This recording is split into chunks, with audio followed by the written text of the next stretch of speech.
Now, hello everyone, and welcome to my regularly scheduled stream. Today, the topics, one or two at least. One of them is the imposition by the Iranian country, Iran, on the women's world chess tournament, that they must wear the hijabs or the veils at least, in order to compete there. And there's been a bit of a backlash because some of the Western and not just Western countries have been not very enthusiastic about that practice. Today we have as my guests is Skepo, and Based Mama, and as usual, Real Raven 2000. Hello, everyone. Hello. We should expect also more guests to appear. If they appear, or if they don't, it's okay. I won't mention them. And if some do, we can also got another. We also have another topic that will be revealed if that person appears in the chat or not.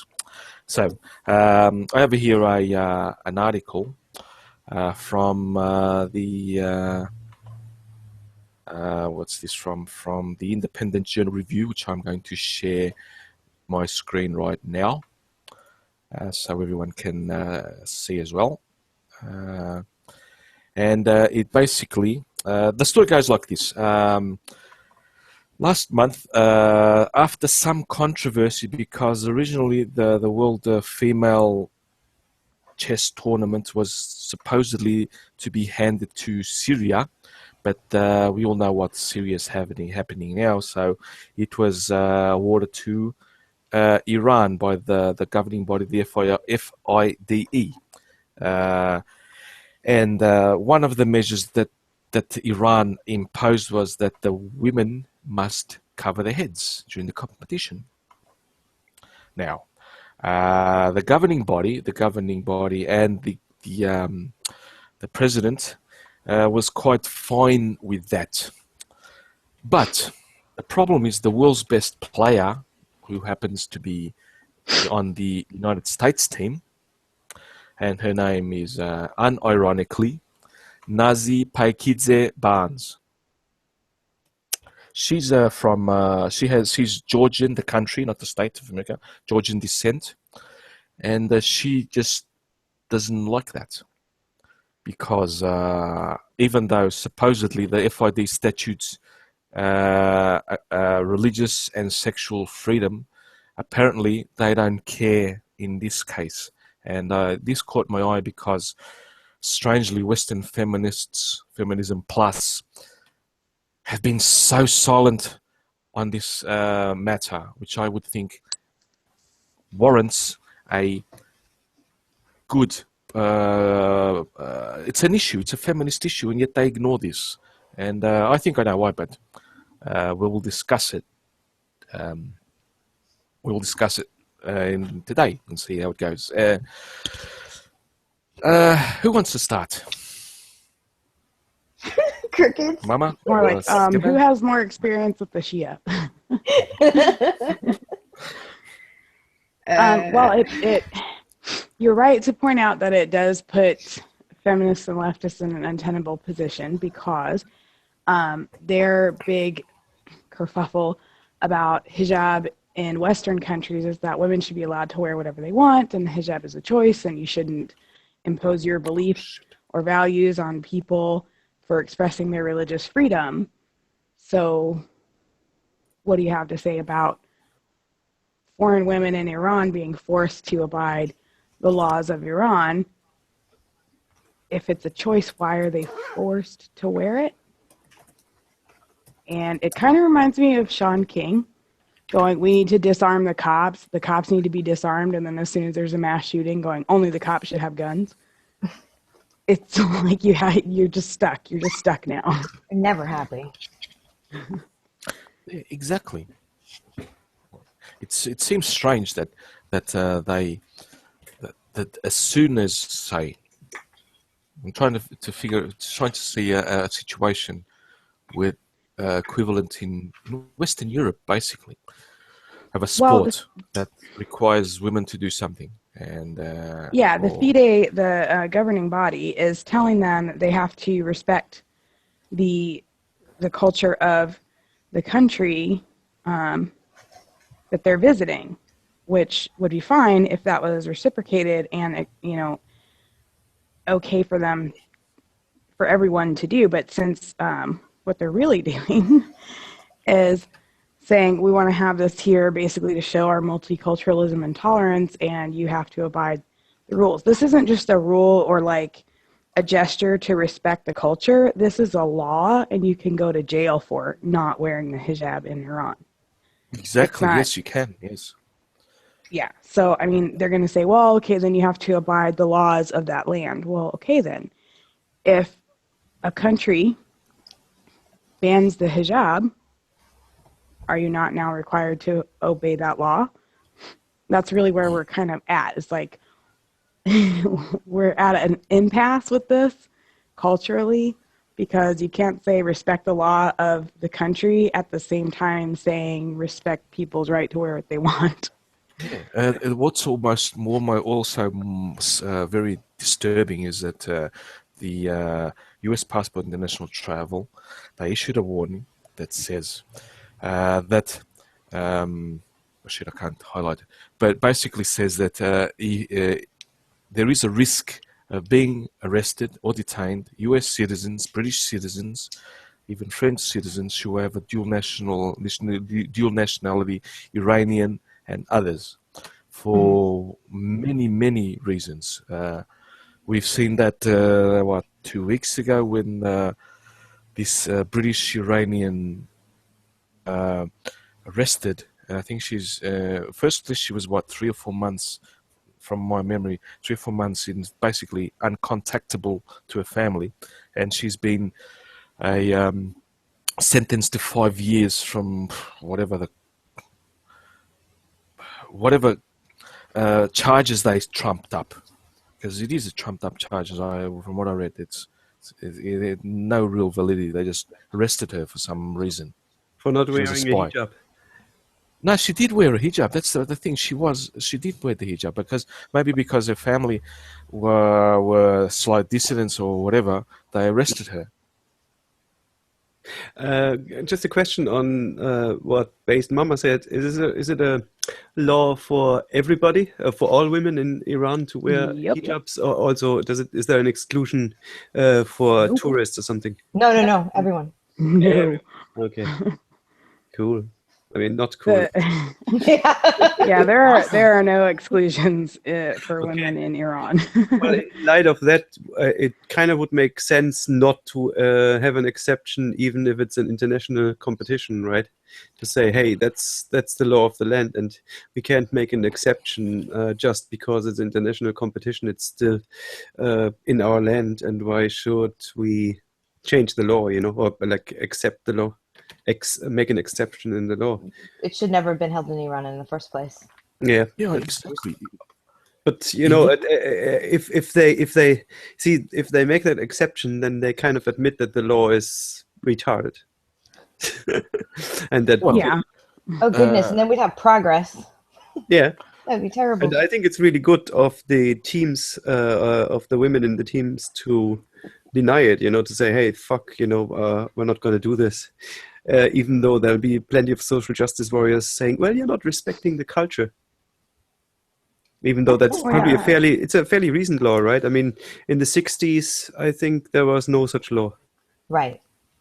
Well, no, it wasn't until after the Shah was deposed The and revolution. yeah, so it was.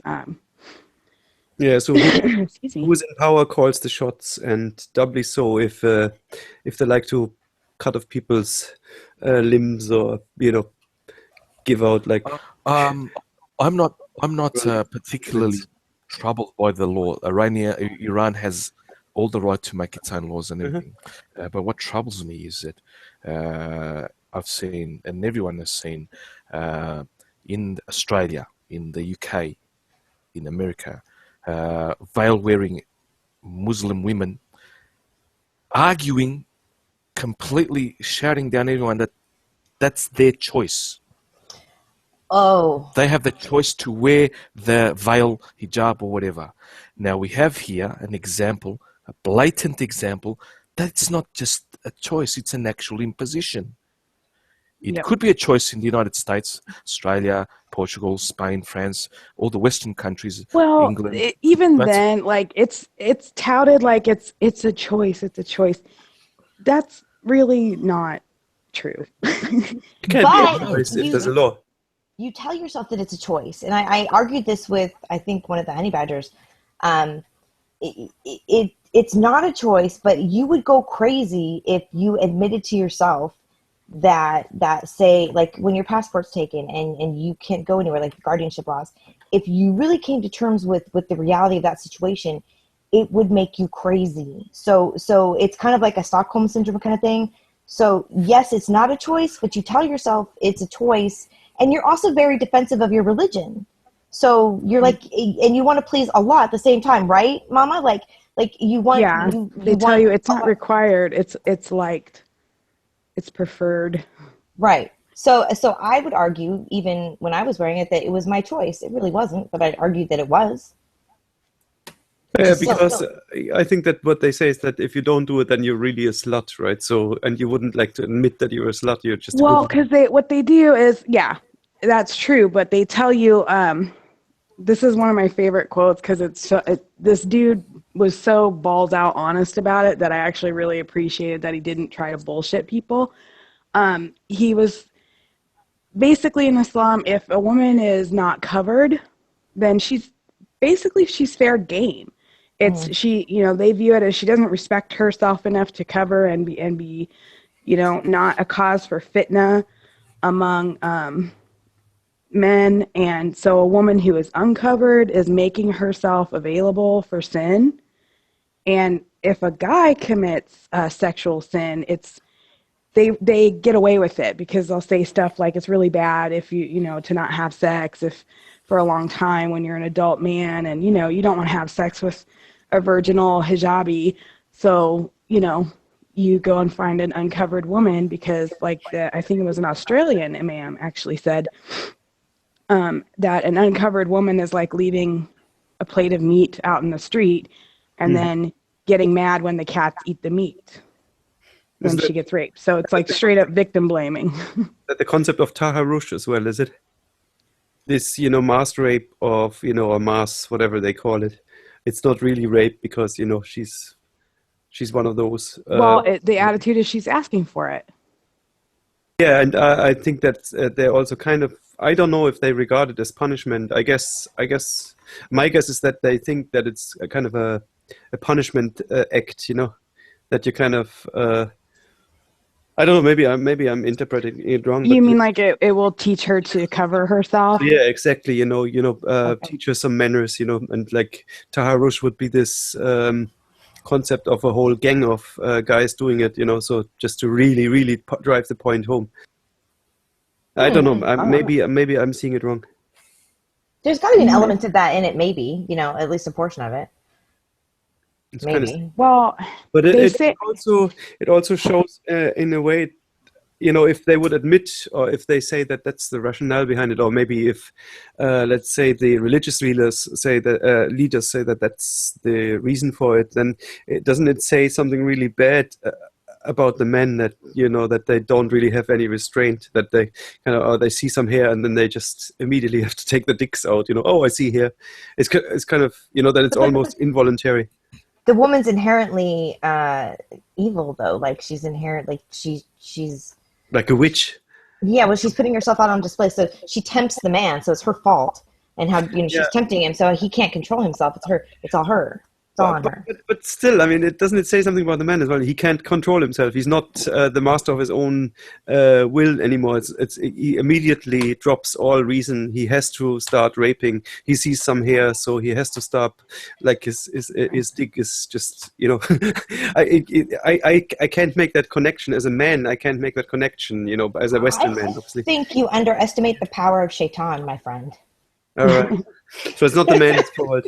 Lord knows you've seen her wrists now. It's all over. Oh yeah, Shaitan. Actually, what have you learned when you were still in the faith? What have you learned about being indoctrinated by Shaitan?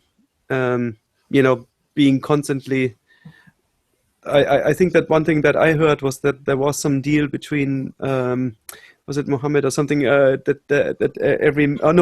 actually Satan and God, or Satan and Allah, that they that every man came with a demon, would be born with a demon, every child, and then he added 4 angels or something like that. Or is it maybe 2 angels, 2 at the front, 2 at the back, 2 at the right, 2 at the left? That's 8. I don't know. Something weird anyway. But did you learn about like these demonic entities that were kind of inherent? Well, that was like the jinn. What's that? Some jinn were demons, and some jinn could possess you, and some jinn were good. And they're always there for everybody. Always. Mm-hmm. Gosh, that's pretty paranoid. Well, Mormons are like that too, huh, Mama? Yes, Your dead relatives, though. So what's it with Mormons? They're always watching you. Yeah, your dead relatives. It's like, Oh, great. really? Yeah. Freak Constantly. me out in the shower, man. Oh, really? So your dead, That's a bit Hyper creepy, paranoid though. as a kid. your dead grandma hanging around in the room, is it? Well, yeah, like the first time, like they're so big on like being virtuous and stuff, and like so against masturbation and stuff. The first time I ever masturbated, I cried afterwards because I knew all of my dead relatives were watching me and crying because they were so disappointed in me. It's terrible. That was awful. See, I was such an asshole as a kid because I heard that and I'm like, my God, don't they have anything better to do? That was Dude, my whole response. reasonable. Bryan Singer. That is reasonable, Are there such pervies in, or maybe they really have nothing better to do than watching the living relatives committing sexual acts, because it's Maybe they porn hadn't for the had dead, planets yet. You don't know. zombie porn. But like, Went off the rails. sorry, my fault. I would really love a conversation with one of the proponents of those laws, just to please give me a rational reason, why is it, do you really think, is it like that? And are you like that as well? Do you have like a demon that whispers in your ear so that as soon as you see a woman with uncovered hair, you immediately have to think of sex or whatever, is it, or maybe, or do you think that you're kind of more virtuous than all the other men?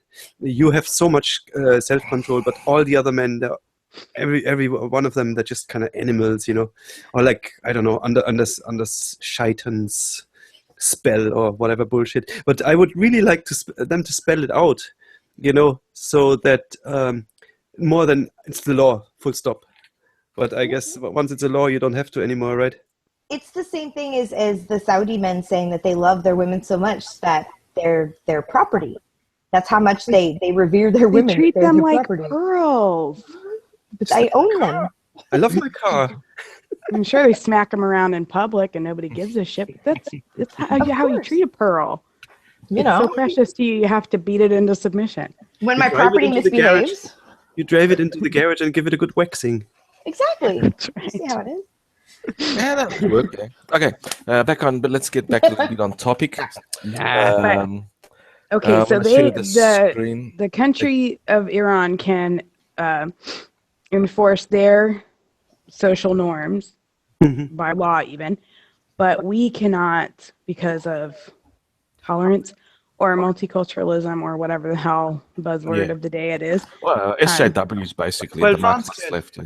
France has laws, don't they? They have for certain places and certain jobs, they ban the hijab because they are like expressly secular, and they in certain jobs here for the government.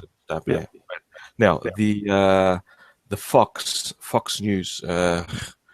Okay, I know it's Fox News, so I know what I'm opened here, but it's the one that I showed more clearly what the American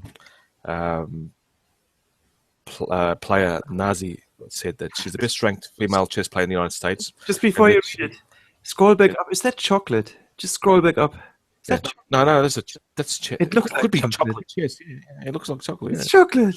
Okay. The best chess set Like, ever. yum. Yeah, Yeah. you'd eat it after you win. Every time you You take beat. That's so sexist. what eating the chocolate. It's women and it's chocolate. Oh my god. Oh. Shit, it is, yeah. On a purpose. Benign sexism oppressing us. It's everywhere. It's everywhere. I'm telling you guys. See? I les I. Now, Okay, sorry. the best ranked female chess player in the United States has said she would rather sacrifice her career than submit to demands to wear the hijab. And it's not the veil. There's a difference between the veil and the hijab, isn't there? Yes. Yes. So hijab Yeah. is basically Well, the total covering of the hair and Okay. that part that goes to the neck, right? Well, there's a difference. Sure. Burqa, niqab, hijab. Yeah. Kamar. It gets I more. thought Door. It's just like Okay, there's okay, many just- different kinds.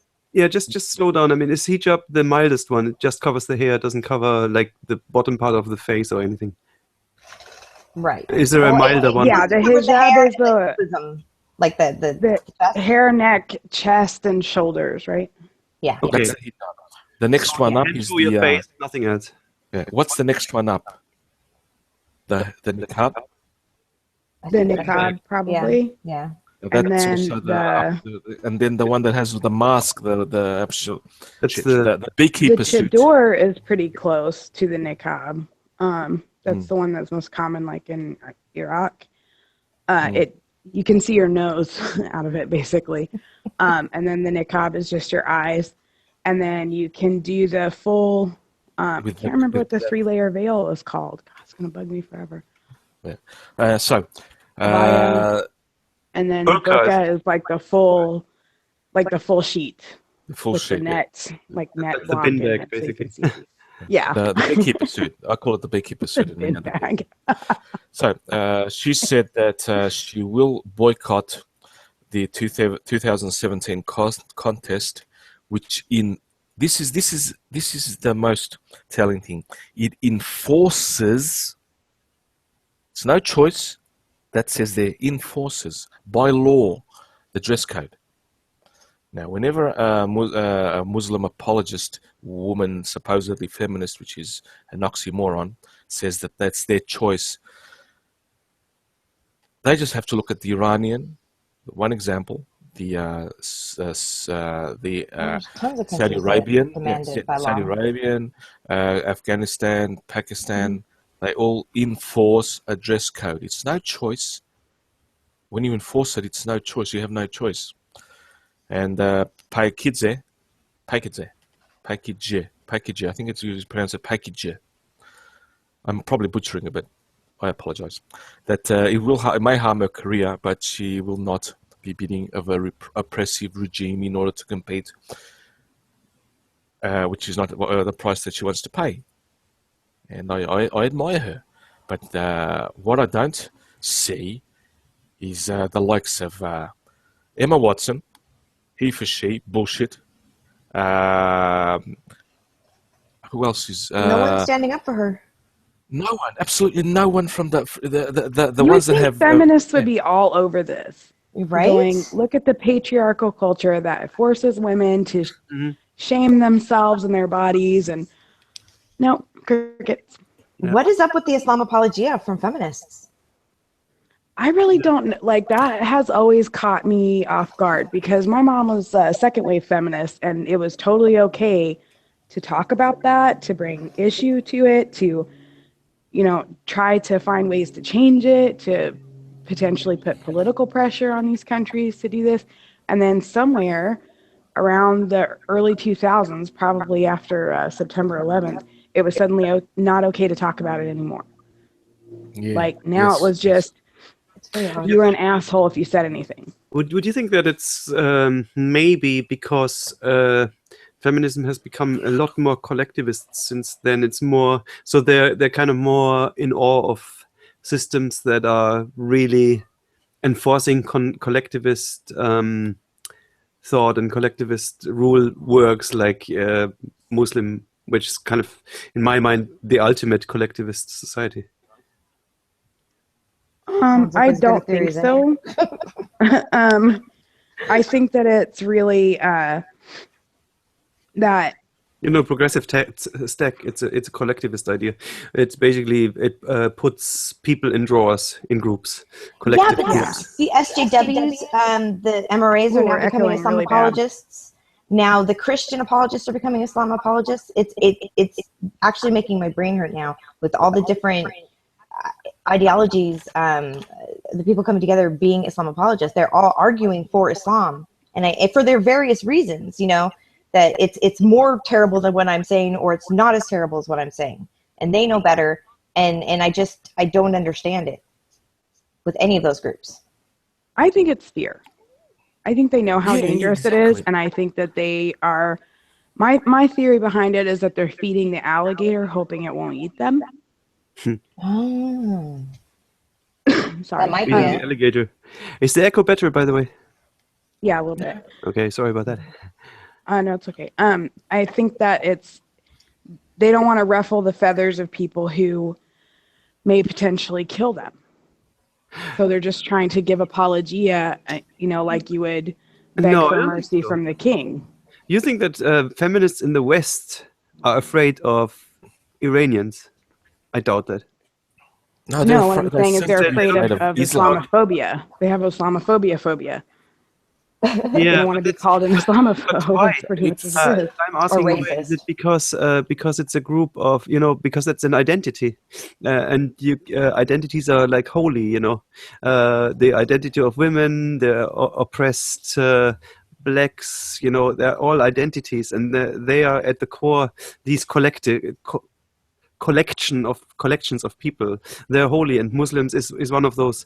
It fits right in the collectivist stack. It just means, well, Yeah, the these are progressive all subdued, brown, little, poor, under not real people, because it's basically a racist kind of idea. They have no power, so we can't criticize them. And if we take that away from them, then we will also take it away from women as a collective. You see where I'm coming from? Yeah, I think there's I a do, little yeah. bit of both. They just too blinded by ideology. The feminist plus today in these times. And would it destroy? Would it take away? Would it destroy the whole theory if they said, "Well, that is sexist"? I mean, it would be easy enough for them to call it out and say, "Well, they may be suppressed, but the Muslim men are way, way, way, way worse than Muslim women, and it's really just a sexist problem." So they could potentially call it out, couldn't they? It would destroy the narrative that they're having in the West, that they are so repressed, so they can't show someone who's really, really repressed, because that would make their views of trying to curve man spreading and wolf whistling compared to being forced to be cattle, basically, or chattel. I mean, there's a huge difference between real oppression and then their idea of man spreading. Oh my gosh, I can't think of a stupider cause to take up, to be honest with you. They actually equate. Why don't you know? The Western feminists actually equate the two. They think man spreading a man slightly spread on a seat is the same as a woman needing the guardianship system in Saudi Arabia. I think it's the same thing in their vegetable minds, because there's no. I've stopped using stupid. It's just not strong enough for them.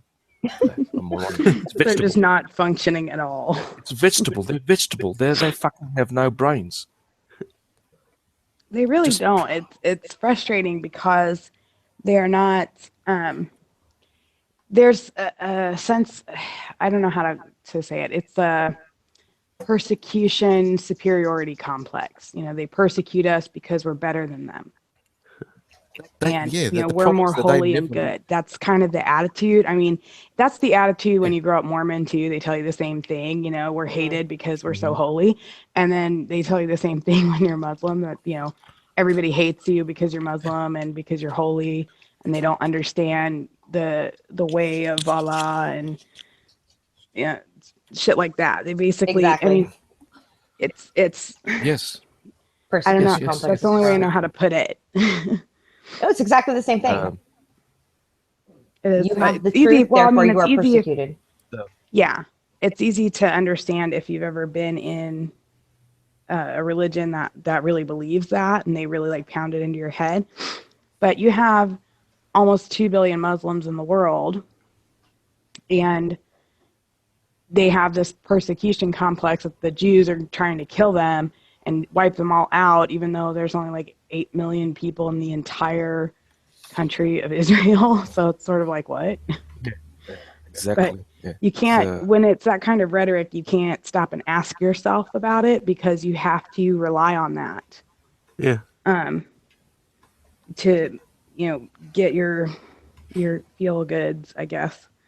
I mean, it's probably easier to believe in 8 million Jews suppressing you than one personal shaitan on everybody's shoulder, right? I mean, that's Well, you got to believe that anyway. Yeah. that would mean there's 2 billion shaitans, right? But like, that's harder to 4 million Jews. No, not even that. When Israel started in 49, I think it didn't even have 1 million. And they beat the combined armies of Iraq, Jordan, Syria, Egypt, Saudi Arabia, and Iran, Wow. which totaled close to 1.5 to 2 million soldiers, and they beat the shit out of them. So that's why that's their shaitan, of course. Okay. But going back slightly, what we were problem was with Western feminism plus, and even the West in itself, most of the West, is that many countries, the Anglo-Saxon countries, have not lived under oppressive dictatorships. The Iberian Peninsula had the longest living dictatorships in the Western world, Franco and Salazar. That was repression. I'll tell you, I don't want this. That's what I don't want. But it wouldn't be too bad if they did suffer for a generation or two under an oppressive regime. Like they would then, after that, if they could get out of that, freedom, they would appreciate freedom like no one on earth would. It would be like oxygen for a suffocating person. Then you wouldn't have people suing because they had to sit next to a man who spread his legs too far apart on the airplane. Exactly, because they'd remember in Portugal, when Salazar, if you had a big lighter, you needed a license for that. If you didn't have the license, you'd get 2 years jail. Wow. So, and it's not jail like a 3-star or what. It's fucking penitentiary, like Sing Sing or a federal penitentiary. That's if you're lucky. Why a lighter? If you're a political prisoner, you'd be sent to the Tarrafal prison. Yeah, the Tarrafal prison was in the Cape Verde Islands, and it's worse. It was worse than Devil's Island, the French colony, French penal colony that had that. Did they Much not want you worse. starting fires? Yeah. So, no, it wasn't. It was just repression that idiot Salazar decided to do. Absolute control of the people. Exactly. Yeah. Yeah. And it was fucked up.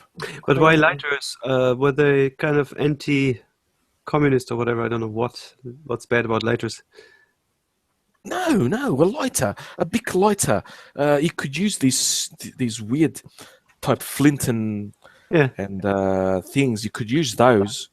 But what's bad about a lighter? It's just a piece of technology, right? To make a fire. Or matches. You could use matches, no problems there. Okay. But if you had a lighter, why? Because they were manufactured outside of Portugal or something.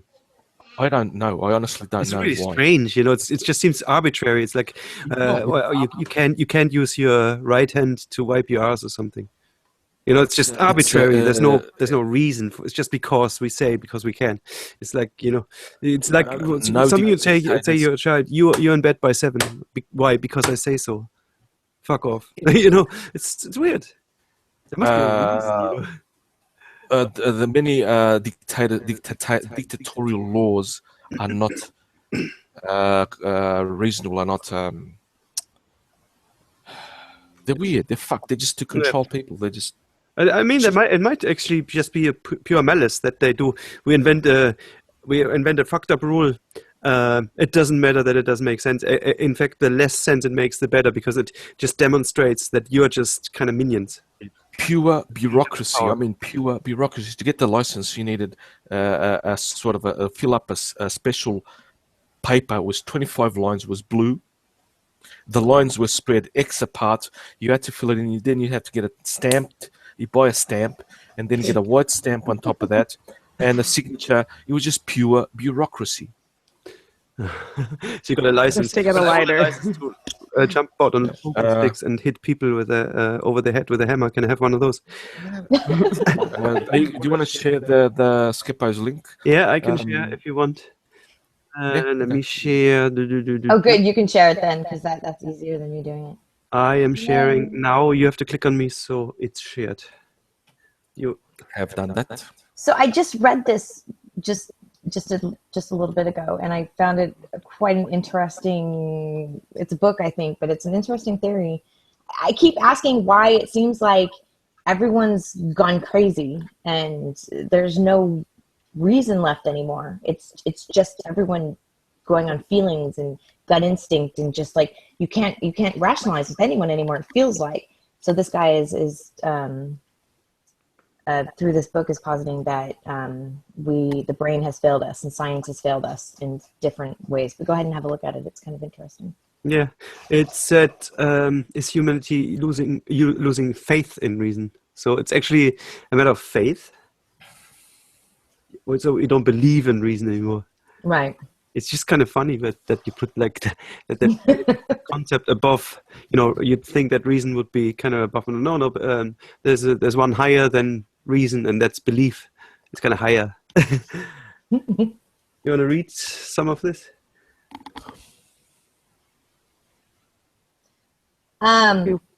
Who's good in reading? I'm not that good. I've read one, so now someone else.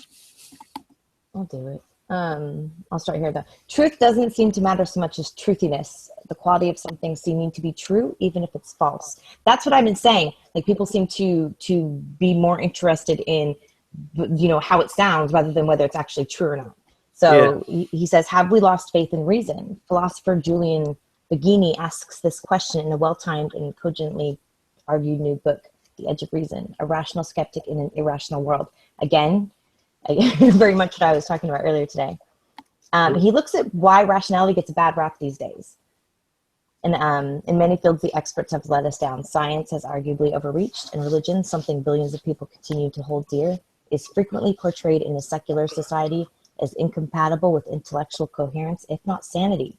We often call religious people insane, or I do. What does he mean by science has overreached? I just kind of like that a little bit more specific. How has it overreached? Has it overreached by being so complicated that we don't understand it, or has it kind of nefarious I would say because it has very much sterilized discourse. Okay. Because you have two components to arguing any side of anything, and that's going to be the rational reasoned statistics, numbers, things like that, but then also the emotional impact. So when you go too far to one side and disregard it, then the pendulum is going to swing back harder to that end. So then now it's all emotion and no reason, as opposed to like if you watch Christopher Hitchens debate, he is very, very good at it because he gives you the analytical perspective as well as the emotional or personal impact that it will have. Yep. And so that's why he was so successful. It wasn't just numbers against emotion. It was here's the numbers and here's the reason that it's going to have an emotional or psychological impact. Mm-hmm. And that's he had a moral standpoint as well, a very moral kind of standpoint, and he was really, really well read.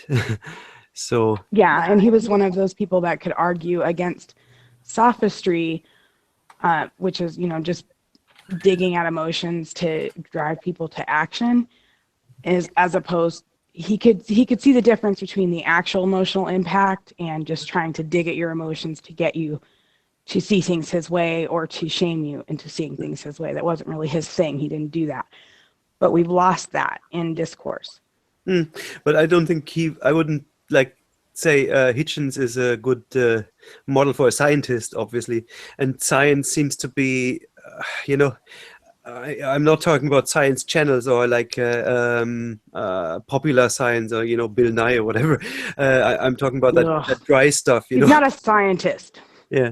I'm going to argue that forever. A computer does his job for him. Fuck him. Ugh. Who are you talking about now? He is a mechanical engineer. Literally, a CAD machine can do his job. Who? Bill Nye. He's Yeah, so I'm not useless. and I'm not talking about Bill Nye. I'm not talking about. I think that a lot of people think that science is what they see on the science channel. It's just infotainment. That's science. Mm-hmm. And it's kind of, and it's bad statistics. That's science. That's 91% out of 150 people. Whatever, snore or lie on that. It's just bullshit, That's not what I would call like science, All this like science is beakers, lab coats, and crazy hair. yeah, that's the other one. Well, there's this idea that you can't apply science to the human because of emotions and shit, and that's not true. But they try to anyway. And the problem with that really is that they lock themselves into a position where it's like the evolution of psychology in the mid-90s. Mm-hmm. We went from being heavily reliant, because I was a psych student and I noticed this like massive shift in the late 90s, early 2000s, where you went from a heavy reliance on neuroscience as a guide to psychology. Like how you interact with the world, how your brain processes information. These were all very important aspects of psychology. So now it's almost exclusively feelings-based. How do you feel about your perception? What's your reality? There was no your reality, 20 years ago. Now what the hell are we talking about your reality? Like, it's insanity. Opinions, really. And I mean, it's just pure insanity. Yeah. But sorry, we should probably get back to the topic. Well, that's why I wanted to go back to that other story, because this article takes us right there. This feels before reals were fucking up the system stuff. We can go. That chick. I showed it to you. I thought. Did you pull it up? The chick who the got female kicked. chess player? Yeah. No. The chick who got her seat moved on a plane because two Pakistani guys didn't want to sit next to her. That's a different article. So do you have feels. You have a link to that, Skepo? I have it here. If you do you want to share? Yeah. 1 sec.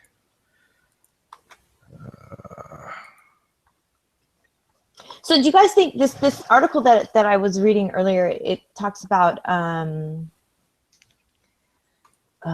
moral truths, that the possibility of moral truths are something that humanity should be slow to surrender to? What do you guys think about that idea? Oh, I don't know. Sorry, I wasn't paying attention. What was it? You guys suck. No, I was paying attention.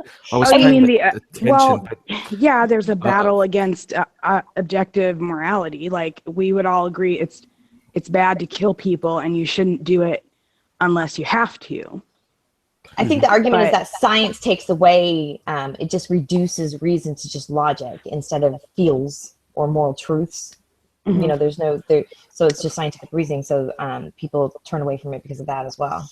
When it comes to philosophy, I sort of, I don't know. I don't claim to know. I don't know. I don't go there. So that's kind of fascinating. Isn't there one branch of science that says that there's no free will because, and I think that's partly the neuro scientists, right? That there's no free will because, a human being is just like a well-oiled machine that's, or maybe not so well-oiled, a machine that's kind of just reacting to stimuli. So you don't really have any free will. You can't really, you don't really have a choice because you've been just conditioned in certain ways, and then there's your brain chemistry kicking in, and then you just kind of react. So that's one scientific kind of I don't know if it's really fully scientific standpoint, that would probably make people kind of say, "Oh, that's very suspect." I have a free will, even if science can prove to me that there's no such thing. I'm sorry, are we geeking out on the chat? I'm letting you guys speak because you guys are doing it well. Thank you. Continue. Yeah, but you're still sharing, Carlos. Do you want me to unshare? Okay. No, but it's just I thought you wanted to share with the other one. the article with a woman who got rejected from her seat, but you're elsewhere now. You're on Twitter or something. I'm doing a lot of two works together. There you go. That's the one. California and Airline changed my seat to honor Pakistani monks' religious beliefs. Monks. So the meat of it, a Southern California woman said she is the victim of discrimination. CBS Los Angeles reports. Mary Campos said her pre-booked ticket was given away by United Airlines. Given away. Wow. The reason she's a woman and two men didn't want to sit next to a female. A million-mile flyer Campos, a mom who lives in Coto de Casa, she's privileged, obviously, said she thought she'd seen it all until a gate agent handed her a new boarding pass just before she got on a flight to Houston last Monday. He said, "This is your new seat," Campos said, and I said, "Excuse me?" And he said, "I don't know how to tell you this." She said she continued by saying, "Yes?" And the agent told her, "The two gentlemen seated next to you have cultural beliefs that prevent them from sitting next to, talking to, or communicating with females." How do they talk to the stewardesses? Anyway, all right. She was shocked. "I thought I lived in a culture where females were equal to men," she said. Campos is a senior consultant in the oil and gas industry. Ooh. Ah, she's rich. Yes. She said she had no choice but to take a new seat assignment. What's a Pakistani monk? And two That's of them. why I'm like, what? I call bullshit. And that's the thing with the freedom of religion, right? I mean, you're free to believe whatever bullshit you have, but it's a little bit different, If one thing is you can believe, but then if you impact on the actions of others, then I would say, well, yeah, then you have to. You could just order 3 seats, pay for the 3rd seat, and then just get, that'll make sure, or maybe get another guy to fly with you. Well, they should have paid for the 3rd seat. That's when people are very overweight. Yeah, exactly. Generally, they make them pay for 2. Yeah, pay for it. Pay up, and then you have a right to do that. But it reminds me of the Virgin Airlines, or I think they did that, and I think there were other airlines that did it as well, who made single men move when they were sitting beside a child, because men are dangerous, and then the men would be swapped on the place on the plane for a woman, because women are not dangerous. Women are harmless. Right. Even women though never abuse kids. No, never. Even though I saw last week statistics where they make up the majority of child abuse against children. Yeah, sure, but that's only because they're forced to by men. Yeah, exactly. White men. Yeah. Right. Yeah. So Yeah, black guys can't make you do anything. No. It's only the white man. Yeah. Ooh, this is the question is, okay, let me just be advocatus diaboli, the devil's advocate for a second. You could say, I mean, okay, that's far-reaching, but you could say, okay, that's 2 passengers being inconvenienced versus 1 passenger being inconvenienced, even if it's complete bullshit, But you could say, okay, it's easier for her to move her seat than for the 2 monks to find a free row, right? I went to monks. Islam doesn't. That's what I would have done. I would, if I was the flight attendant, I would have said, "Okay, you guys don't mind. You don't have to sit side by side. We'll find you some seats so you can sit beside men. So you have a sausage party." Yeah, that's what I would have done. Yeah. This is interesting. Accompany them. The letter said in part, what if I were handicapped or transgender? What if your entire flight crew were female? Any belief that prevents individuals from interacting with females should not travel on commercial flights. I agree. I agree with that. I do. I think that she's got. Sorry, I gotta go inside. I think she's got the right position. She's saying if this is something that you believe, that you uphold, and it's not compatible with the country that you're in, then that's a provision that you need to make, Yeah. and not force it on everybody else. And it's simple. You pay for the third seat and you're done. Very simple. Upgrade her seating to first class, and then exactly. Okay, I mean that would have been wise. But they mightn't have had that problem the space, exactly. in first class. But if I was the boarding thing, I would say, yeah, you just got a free upgrade. Yeah. Courtesy of these Pakistanis, and we're gonna make sure we spit on their food as well. Yes, for example. Right, but this is what I'm talking about. It's commanded of Western societies to acquiesce to any Islamic request from anybody who's a Muslim or identifies themselves as a Muslim. But you talk about a Muslim country, and we don't have to do that because we have to sacrifice our beliefs in order to be in their country, but they don't have to sacrifice their beliefs in order to live in ours. Like there has to be an even playing field here, or we all have to respect each other, or we don't respect anybody, and you just abide the law and shut the fuck up.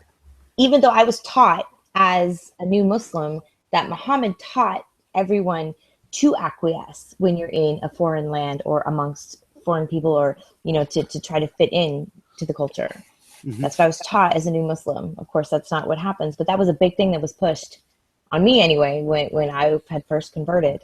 It's just interesting how it's Oh, I heard the same thing too, but about 5-6 years into it, it's like it's okay to press your preferences, and you should try to get people to understand where you're coming from and respect your beliefs, because it's preferred, it's good, it's better, it's best to go in the way of Allah, Yeah. So you're like, okay, a little bit confused. Okay, yeah. I mean, you always want to be an ambassador for your belief or your culture, whatever. But I think that's probably more forcefully asked from the men. Make it happen. I mean, you as a woman, as a weak kind of woman, you that can really just depends. suggest it. Huh? That depends. I just had I was grocery shopping, and this chick was like, I don't know what her fucking deal was. She would not go through the checkout line that had a guy cashier. Really? And she demanded that they change, even though there are self-checkout lines and no damn reason why she couldn't do that. But she was just not going to have it. She was going to stand there and pout like a toddler until they went and got a girl. It was like 2 o'clock in the morning. There's like, skeleton crew restocking shelves. They only come up to the register to check people out when somebody needs checked out, because they're doing their thing. And she just stood there, just all pissed off and angry. And they had to call in a chick from home to come and check her out. Can you tell me, gosh. I mean, are you at freedom to say which company or which supermarket chain that was? Hi, guys. Well, it was Walmart. I mean, Walmart. she was just absolutely not having it, not for a second. Like, she was That's like, so no. Crazy. It was I would have just told her to ridiculous. fuck off. To even Walmart, we don't need your custom. Fuck off. Get somebody else. That kind of that get somebody else to go shopping. It's that power of the persecuted person. It's you're being racist against me. You're Islamophobes. Oh my God. All I'm asking for is for you to give me this small concession, which it really wasn't. It was at the middle of the damn night. It was ridiculous. It was absolutely ridiculous. But she just was absolutely insistent that this should happen. But I find it really interesting that the other guys, if I would have been in the queue, they would have said, well, actually, I prefer to be I'd like a male cashier. So please tell me how your demands are more important than mine. Please tell me that. Yeah, well, I'm the bitch who was like, why don't you just get the fuck over it, check out, and get the hell out of here? Like, I was really rude to her, but it was obnoxious because when you have things that have to be weighed, you can't go through the self-checkout. Yeah, It has to be weighed. And so I'm standing there with, 20 pounds of rice because I have to buy it in bulk because I have a bunch of kids. Just standing there like, all right, bitch, get out of the way. Or at least let me go first so I don't have to stand here and wait for you. And she would not budge because she knew that she had that over people and that if they didn't do what she wanted to, she could screech and cry racist Islamophobes, and then everybody that was there would be completely fucked. The company would have a huge PR issue on their hands. Shit. Was she in front of you in the queue? Did you have to wait for her to be checked out first? So you actually have to wait for the woman. That's what she was saying. She wouldn't move for her. She shouldn't move. So she just held up the whole queue behind her as well, although everybody was okay with, well, you wait for your special treatment and let the adults get on with their life in the meantime. Can you guys hear me at all? Yeah, we can hear you. Okay. I was just by my mic cut up. But I've been listening to what you guys were saying in the meanwhile, and I was kind of thinking that it was a pity that what happened to basically didn't happen in Russia. You know why? And my granddad wasn't behind her, because you know what he could do as a invalid Great War veteran? He could actually cut in front of her because they have the highest privilege, and it would be, screw it. Yeah, you know what? Screw it. I actually have priority even over people in the middle of birth. Does he have a priority because he's older, is it? He's a Second World War veteran that was even better. Disabled and injured during the war. Top. That's just the top. Yeah. Well, if you have a Muslim working a checkout line, they also won't check out people that have like any kind of pork products or alcohol or anything that's haram. It's like, then you're in the wrong damn job. Yeah. Oh yeah. It's just stupid. But that's Red. That's interesting. So he could have just said to her, "Well, you can come back when you've lost a limb or something in a war. Then we can talk." Yeah. Oh, crap. I gotta drop out and call back. Arctic Circle to Berlin. Hey, I gotta drop out and call you back because I gotta switch devices. I gotta go pick up the kids. All right. Bye. Okay, see ya. We're gonna get one of Based Mama's famous in the car pickup, where the whole family can partake at the on the hangout, which is kind of funny. I never liked her anyway, you guys. I don't know if you guys feel the same way, but now that she's gone, we can all talk freely about her. Yeah, and gender parity yet again. Not to mention she can then just watch the hangout. Exactly. She won't waste the Do you time. want me to continue to share the airline because there's something interesting here. I just wanted to. Are we finished with the woman with the airline? Because I found interesting what she demanded. Just one last thing, and I share it. Yeah. One thing that I saw kind of funny. Well, you highlighted something. We regret that Mrs. Campos was unhappy. What did you want me to read that out? Handling of the seat assessment on her flight. United holds our employees to the highest standards of professionalism and has zero tolerance for discrimination. Wait. That's kind of self-defeating, isn't it? So, they have zero tolerance, so they can't discriminate against her, but they also can't discriminate against the two Pakistanis. So what the fuck are they going to do? I'd throw them all three of them out. Yeah. I'd give the lady an upgrade to a business class and keep the two Pakistanis together. I think that would settle everything. There's Pakistanis that were demanding to not sit next to a woman, so they should have bought a third seat. That's your problem. Yeah. Okay, I just want to point out what she wanted. CBS Los Angeles asked Campos if she intended on suing, and she said that was not her intention, but she did want two things from United: apologize to every female that was on that plane, including their employees, and change their policy. Now, I think that's a little bit much. That's a bit too much. I would say apologize maybe to the stewardesses. All women. That's too much. That sounds like a almost ironic, like a V Monroe argument that all women are connected via Bluetooth in their vagina. So if you insult one, you have to basically apologize to everyone. Beginning of the article, but from what I can see, that's certain on the screen. If those monks were making basically a big thing about women being around them and so that's their fault, and I kind of agree with them. I wouldn't hold the airline responsible. I would just, let's put it this way, I would hold them responsible for not kicking those two discriminators out. Yeah, definitely. I mean, change the policy. That's entirely reasonable. Change your policy. If they have a problem, they have to deal with it. By the third seat, we've discussed it earlier. But apologize to every female on the plane. I don't know. I think that's a little bit much. Because it's like, oh, you insult this one woman or you inconvenience the stewardesses, and that means you're basically attacking all women. Because we're all, it's collectivist thinking. It rubs me the wrong way. However, if they bent over for those monks, and in fact, then it interrupted the work of the stewardesses and because of their discrimination towards women themselves, I think the airline should apologize for inconveniencing them by allowing themselves to be pressured by those guys and standing on their side, because that makes sense. Yeah, I don't know. To a point, I agree. At least she's a feminist who sees the hypocrisy in this. That was kind of like the one shining point there, was that at least she sees it is a feminist angle. What it is. It's a thing. I mean, it's right to apologize.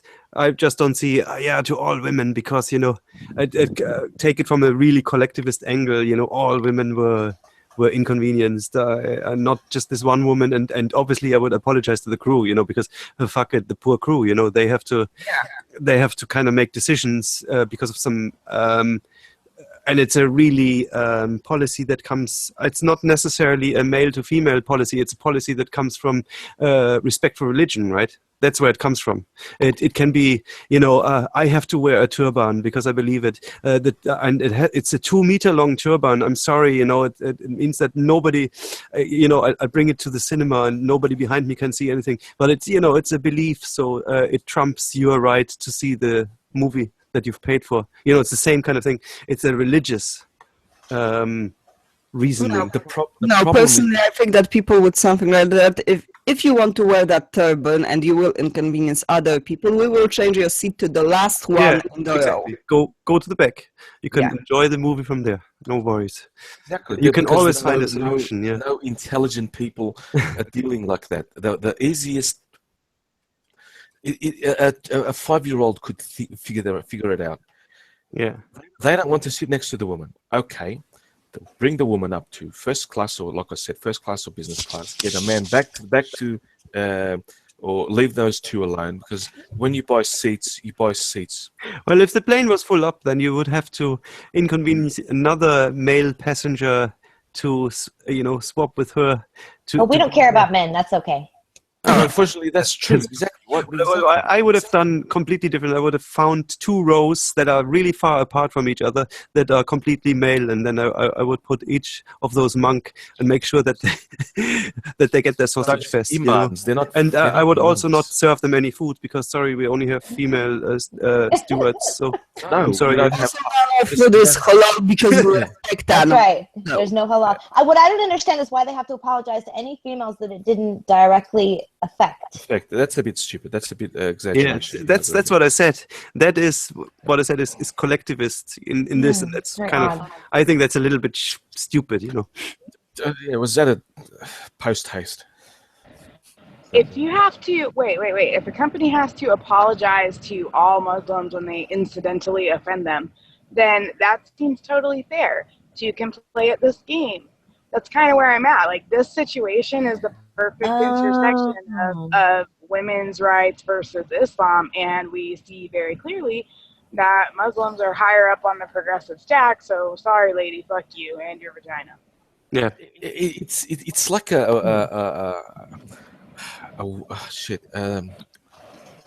not a cyclone, a whirlpool of progressiveness. Fuck. Do we discriminate against the women? Do we discriminate against the brownies? Where the fuck do we draw the line? Shit. If that's how they want to stack their progressive stack, now I think we should stop calling them regressives, but call them regressives, because apparently the most oppressive class is the most privileged right now, like the Gestapo back then. Isn't there like an oppression Olympics? Like the most oppressed people are number one on the oppression.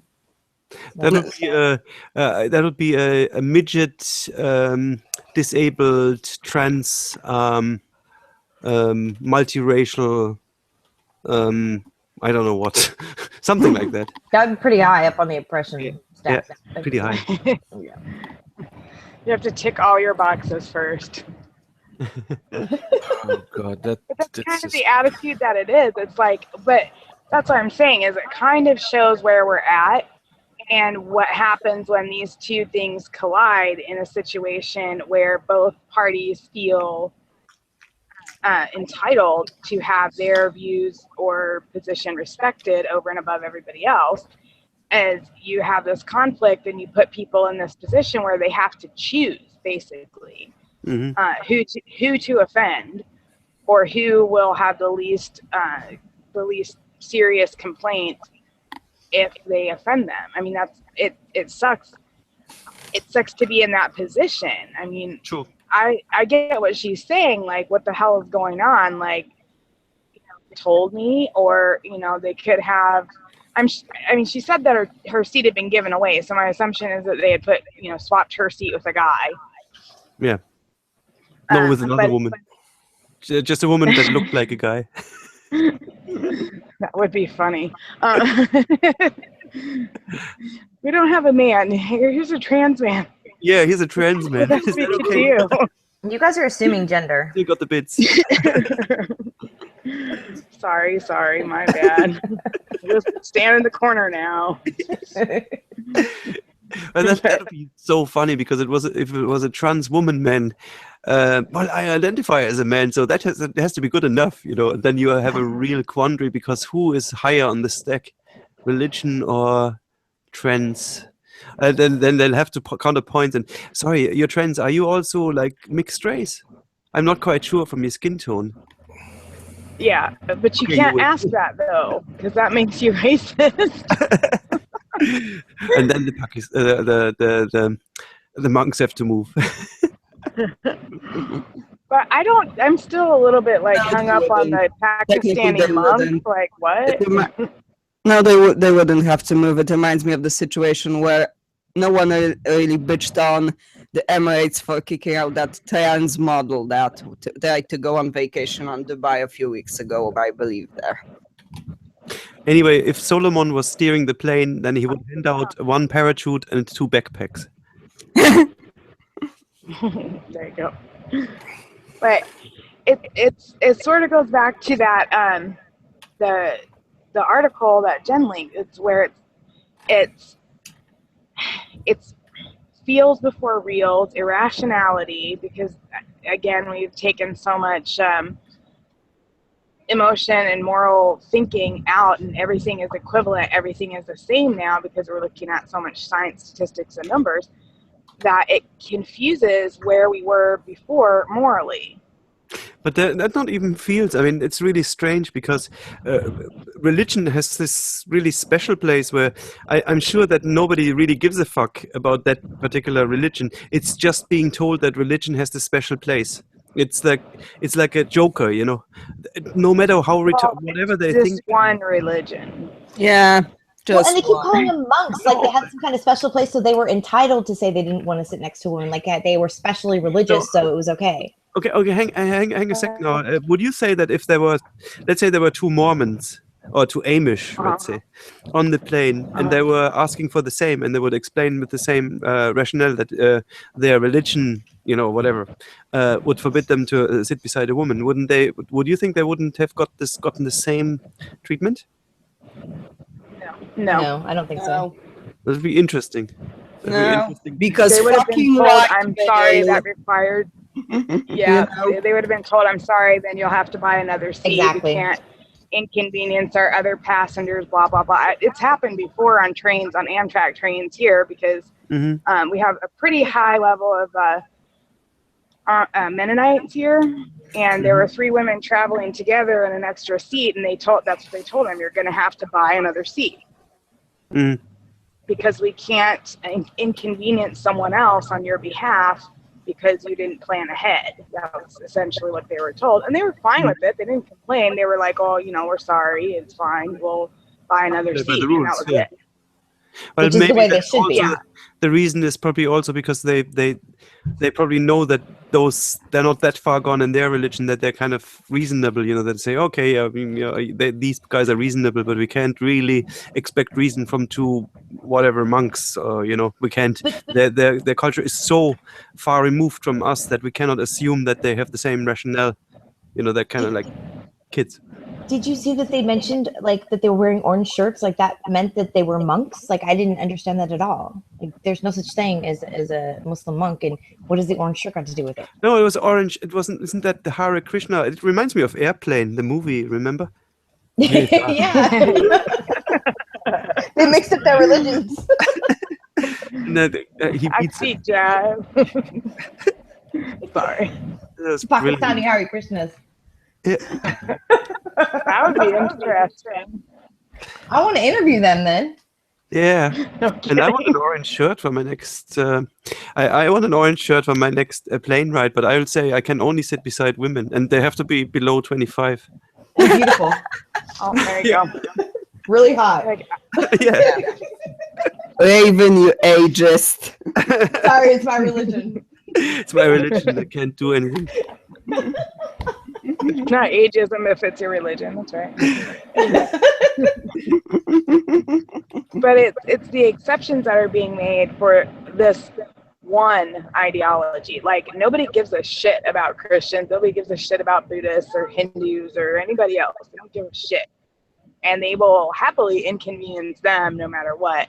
But I think this has been a question that's been around for a while, ever since we all of a sudden, for no reason, started being totally okay with not questioning anything about Islam. Is why does it get a free pass? And why does everybody else have to bow down to it no matter where they are in the world? And that's kind of what we've come to with this chess thing versus like banning the burqa in France. If Iran can enforce their dress code on people, why can't, French town say no bikinis on the beach? Yeah, to be honest, I have no idea where this came from, especially in the West, because I can tell you, we never gave them any slack in Russia. Obey or get the fuck out.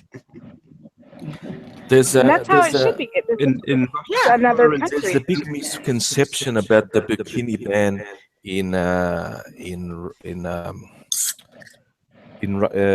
France. There was never a bikini ban. They banned face coverings.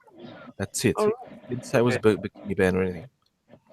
Really? The progressive left. They added that burkini thing later. No. The burkini was three mayors of 3 or 4 towns that banned. Yeah, it was towns. It wasn't the whole of France. Yeah. It wasn't the whole of France. It was just towns. But they were beach towns. Like, I mean, I get why they did it, and to me, it's the wrong fight to pick in this cultural war. But if you are the mayor of a highly touristy town, and your main income is the beach, and you want people to feel comfortable and spend lots and lots of money in your town, you really don't need shit that's going to keep people off the beach and away from your town. Yeah. Exactly. They are actually balancing a fine line of whether they discriminate some as a very minority or lose a huge amount of revenues. But I would have balanced that. I would have said, I allow you to have a burkini, but you have to bring a surfboard as well. Because it looks like a wetsuit, and they made that comparison. Bring a surfboard, and then it's normal. Why a surfboard? Because, when you wear a wetsuit, that's pretty much the same. I would say a surfboard is too easy. Oxygen tanks, masks, and flippers. Yes, flippers. You have to wear flippers.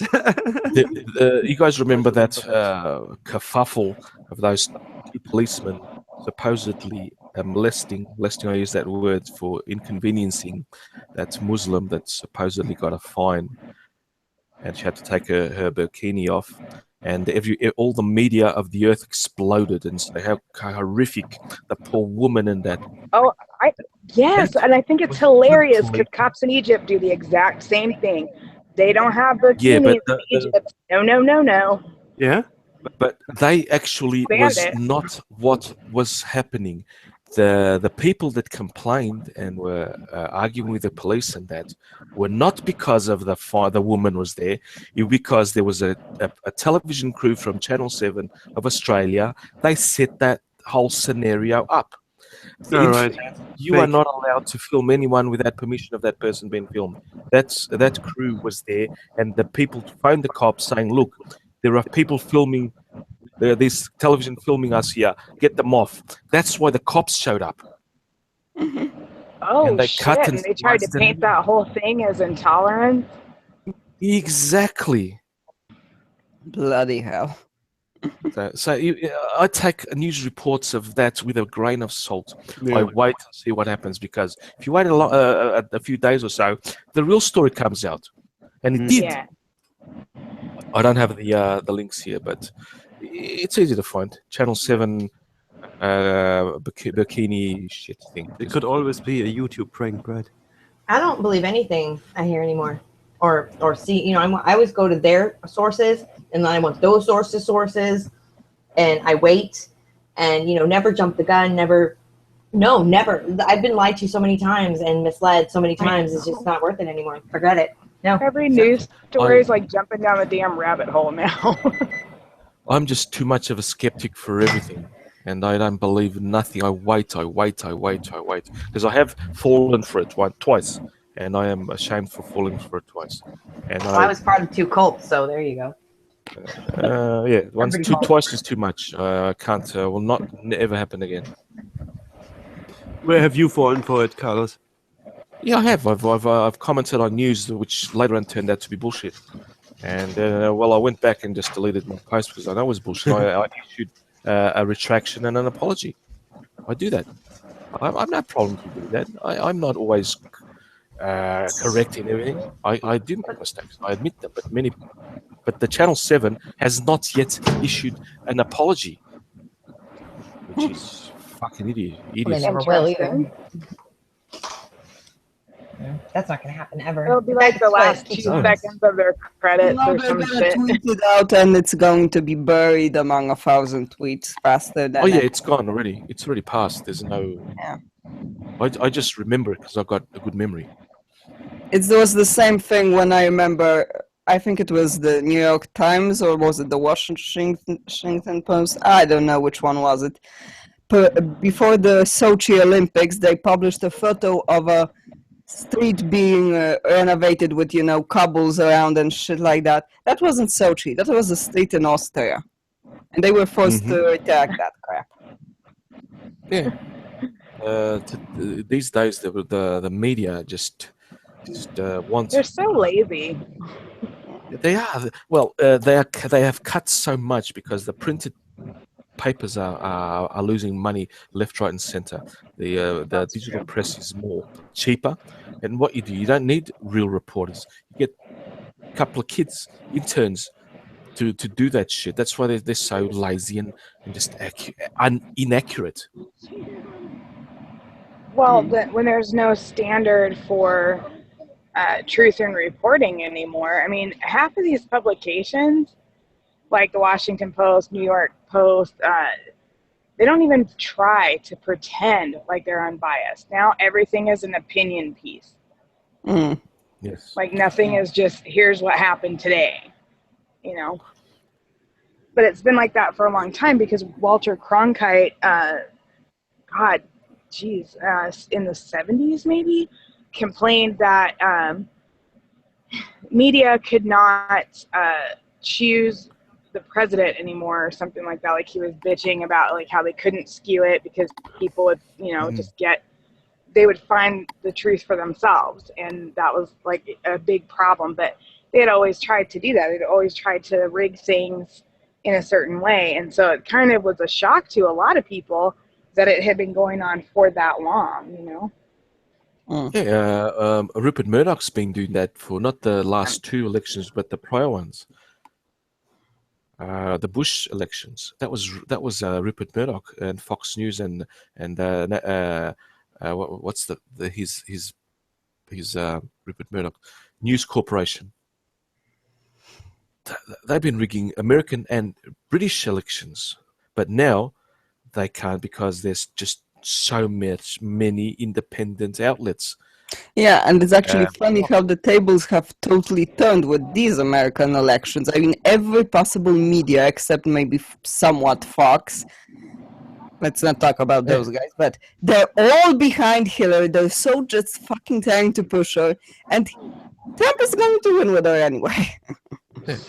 Well, and the thing is, she can't, but they can't rig it anymore. They can't make it seem like, you know, this like when they tried to pull this crap with the debates, oh, Hillary totally won. It was ridiculous because people are periscoping out to millions of followers at a time, live streaming, live feeding, everything. When she tried to, or I can't remember what it was. I want to say it was the New York Post. Post a picture of a Hillary rally, and they're like hundreds, or no, I think they said thousands of people came out to see Hillary today, and then somebody had a periscope screen cap of like maybe 80 people there. Yeah, and Trump fills up stadiums. That's funny. Yeah, it's kind of like she's trying to play. I've got a bad echo on myself. She's trying to play the old game, but the old game is dead. You know, the new media isn't the media, it's the people. The people are out, you know, on the ground journalism. And you can't control that. Now, what are you going to do? Go after 50,000 bloggers? Like, good luck with that. I think there's more than 50,000, to be honest. Should have to go after half of the country at this point. Or I mean, you'd have to get them on your side, which means you'd have to be paying them something. And I don't care how much money her campaign has. She's not have enough to pay off people like Mike Cernovich. I mean, I'm not like a huge fan of, you know, the PUA guys or whatever, but he's like God. If it happens, he knows about it before anybody else knows about it. It's never seen. And just, I followed him on Twitter, and maybe 10 minutes after the Dallas shooter got taken or neutralized or taken out or whatever, Mike Cernovich dead. And they were like, no, that's not who it is, whatever. And then that was exactly him. And how that motherfucker got that shit, I don't know. But I don't know, but Russia Today also had a pretty much live feed of that and yeah, he's probably on a really fast part of the internet, you know. Like, you get everything like 20 minutes later. The discriminatory side of the internet? Yeah, he's on the speedy side. You just get the plebeian side, you know. That's kind of for the hoi polloi. Everything's like 15 minutes delayed, just in case. Well, yeah, but I mean, that was the weirdest thing, is they were trying so hard to suppress that information.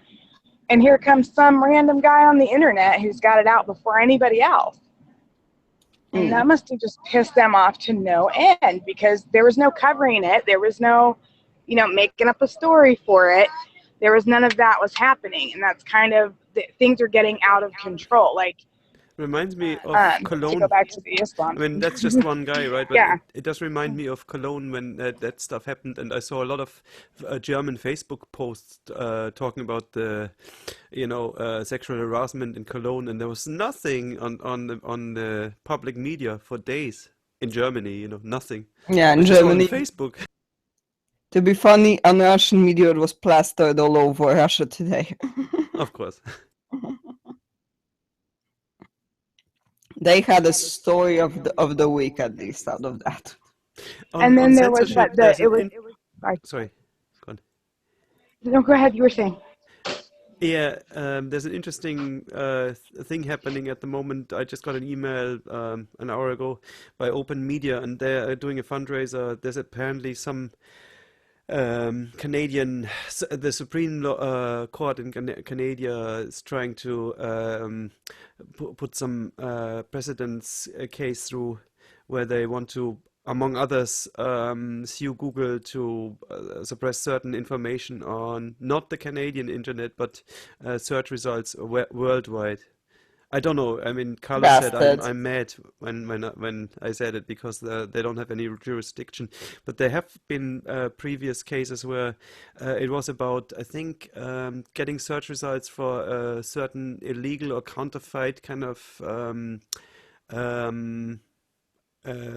company that would have been illegal or would have been kind of so it would have created some real financial harm for the real company, and that's one of the cases where you're if you publish that worldwide, then you are liable to damages worldwide. Apparently, that's the argument. Yeah, but you know what? All that created in the end, the fucking dark web. I mean, that's the second web. That's another thing. But I mean, obviously, that doesn't really have that much financial reach as like a Google search result would have. Obviously. So I don't think that they mind really. The dark web isn't at the moment, at least, it's not really something that's commercially in any way, shape, or form a factor, so there won't be that much will to regulate it. But how long is it gonna last until more and more people go under because they'll be sick of the nanny? Well, that's an interesting question, and it depends on the country you're in. Is the answer? Obviously, if you're in the Arab Emirates.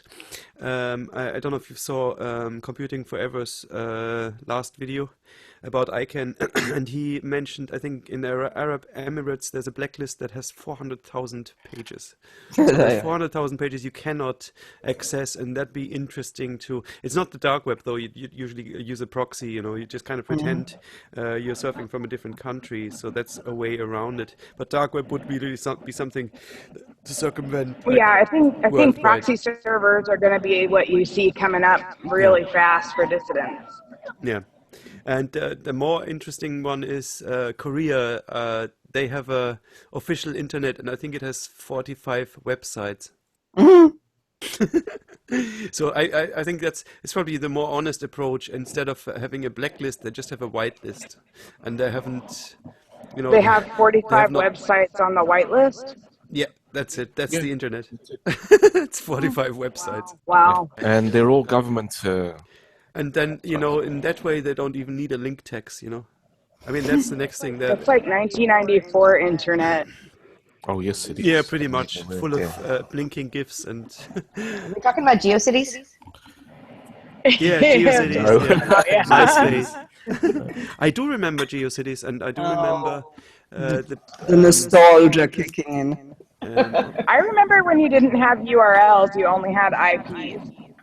That is... Wow. You had to type in the number or whatever. All right, yeah.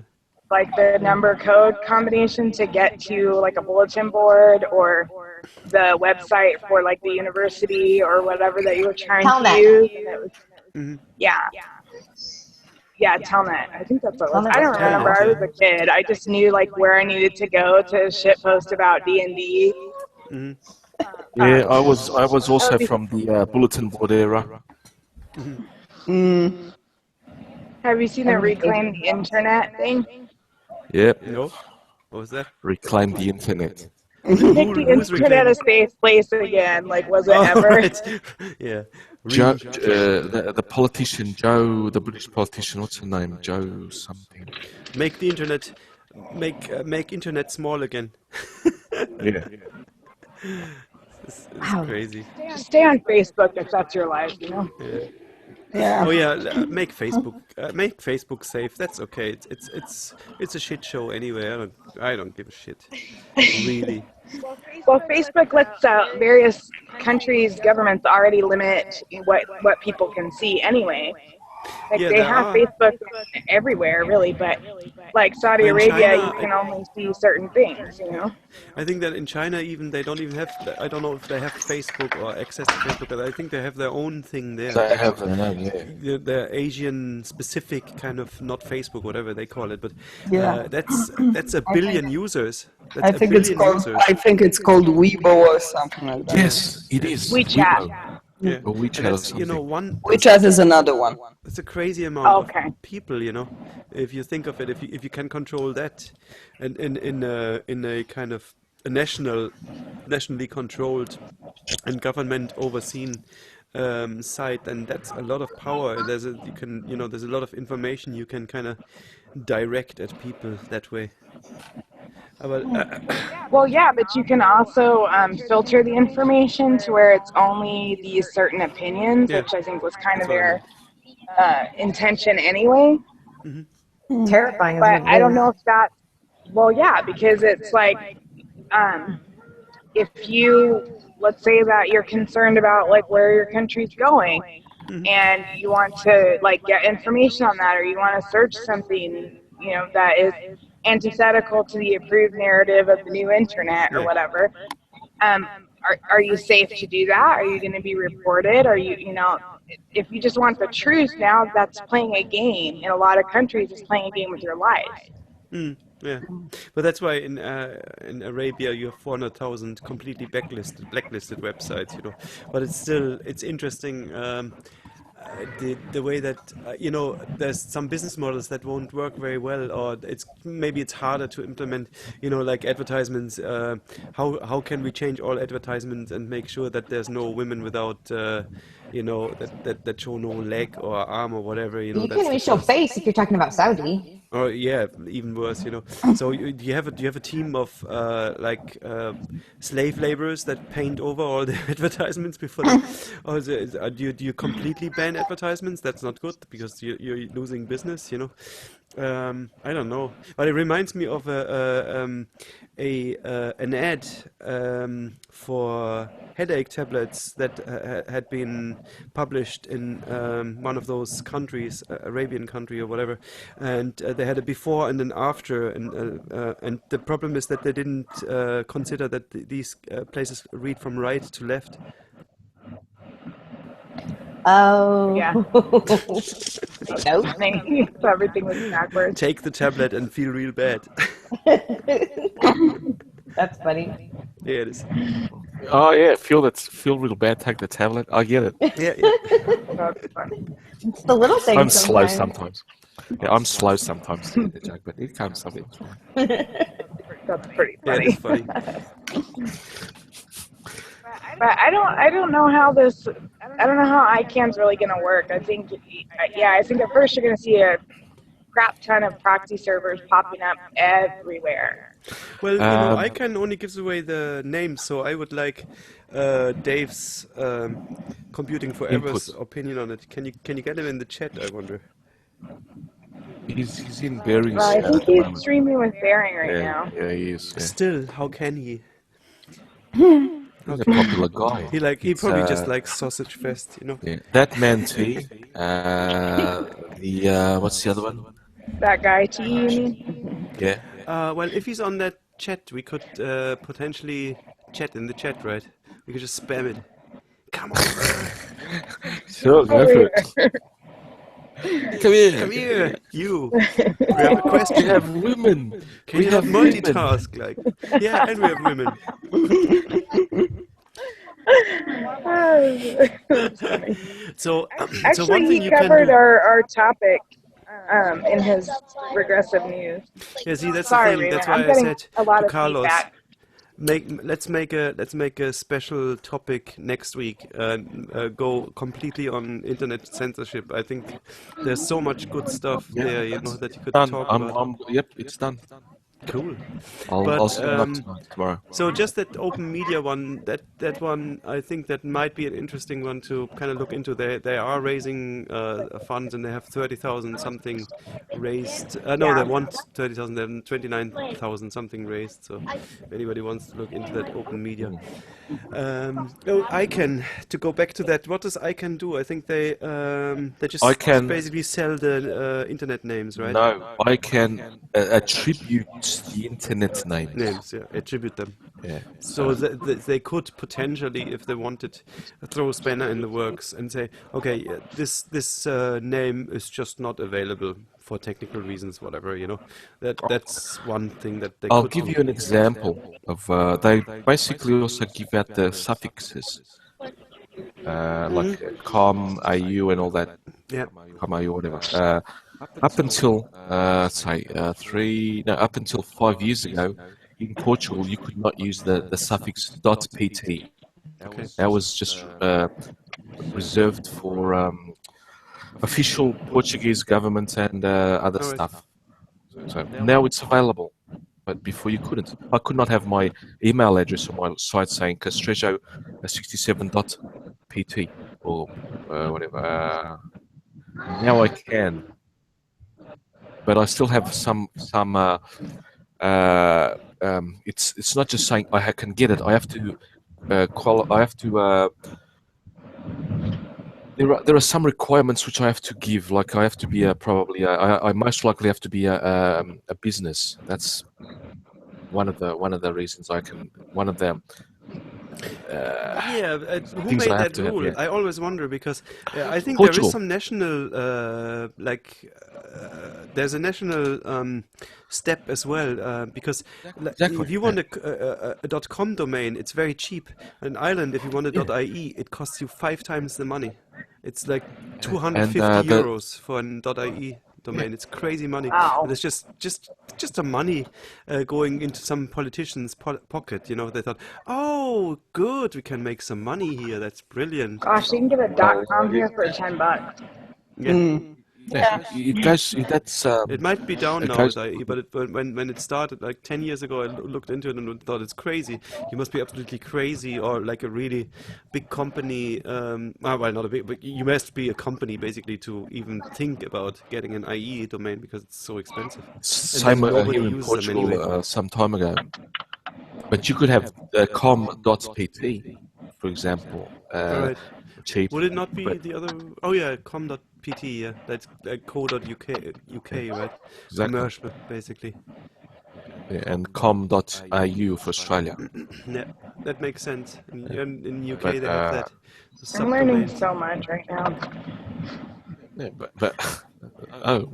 Taking notes. But yeah, it wouldn't be politicians that would be lining their pockets.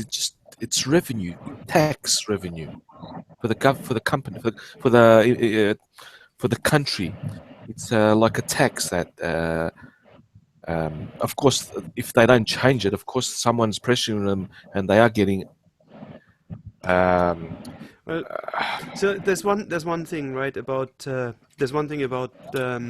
registering domain names. That's a nefarious. You know the practice of parking domain names and name pirates, right? Who just kind of they just basically buy all the names. They spend the $5 or $10, they park it, and then they sell it back to you for 1,000. You know.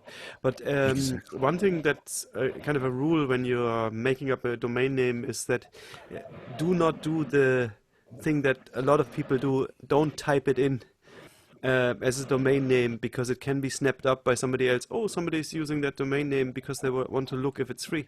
Okay, let's buy it, and then we'll sell it back to them. And if you are at the source, I don't know if ICANN is at the source, you know, but if you're technically able to be at the source, then you could have a blacklist. A government prescribed blacklist, for instance. Okay, if somebody snaps up or wants to register "Make America Great Again," a stupid example, then you quickly register it in our name. So it's blocked. It's not actually blocked, but you have legally bought it. We just get first bid on anything that's dodgy, right? So that's one way I could potentially see how it could be used for, at least not letting people in on certain things. But I don't know. That's very kind of far-fetched. There has been. I've seen cases where that has happened, and let's see. Shit. I think even Barack Obama, when he first was running for office, someone registered his name in the domain name, so or something. Might not have been him. Yeah. But it might not have been him. I'm trying to. I can't remember who exactly was, but. No, I don't mean that way. I mean, I don't know who his name was registered. If it was him, if it was another politician, if it was a company, or some other shit. But it doesn't that matter. company went to court and won the domain. So you can get it back, but you have to spend money, obviously. Yeah, I got think it free. trademarks, yes. Names, not so much, because they're not unique, Trademarks, if you can prove, okay, I'm McDonald's, I have this Burger King, whatever, I have this product, Dyson, Hoover, whatever bullshit. You have a patent or something. But names, Joe Smith or whatever, Barack Obama, I'm sure there's. It was. I gave Barack Obama, but it was the wrong I know, example. But it was it's wrong not example. that easy. But in terms of companies, they can also abuse the names, because I know of a case in Australia where an American company had a name, and an really small Australian company, which was basically a shop selling something. One shop, just one little family shop. They had the same name, and that big company forced the one to relinquish its name. And it wasn't just com, it was com.au. So the AU was extra, and it was complicated. The little company also lost that domain name, even though it wasn't the same. One was com, easily identifiable, different logo types, everything totally different, and the other one was com.au for Australia. It was just local in Melbourne, if I'm not mistaken. So it was small, it was minuscule, and they still had to. They were forced to relinquish that name. They lost it. As the courts decided against it. So it works both ways, though. So companies can abuse that as well, as not just people, malicious people registering domain names in a manner that they could one day be famous. There have been cases which said that from luck that they have that name become famous and became millionaires. It used to happen in the 80s and 90s a lot. Now not so much. Especially with IPv6, which has expanded the amount of IP numbers, because we've already passed the IP5. Now we're IP6 at the moment, and just complex.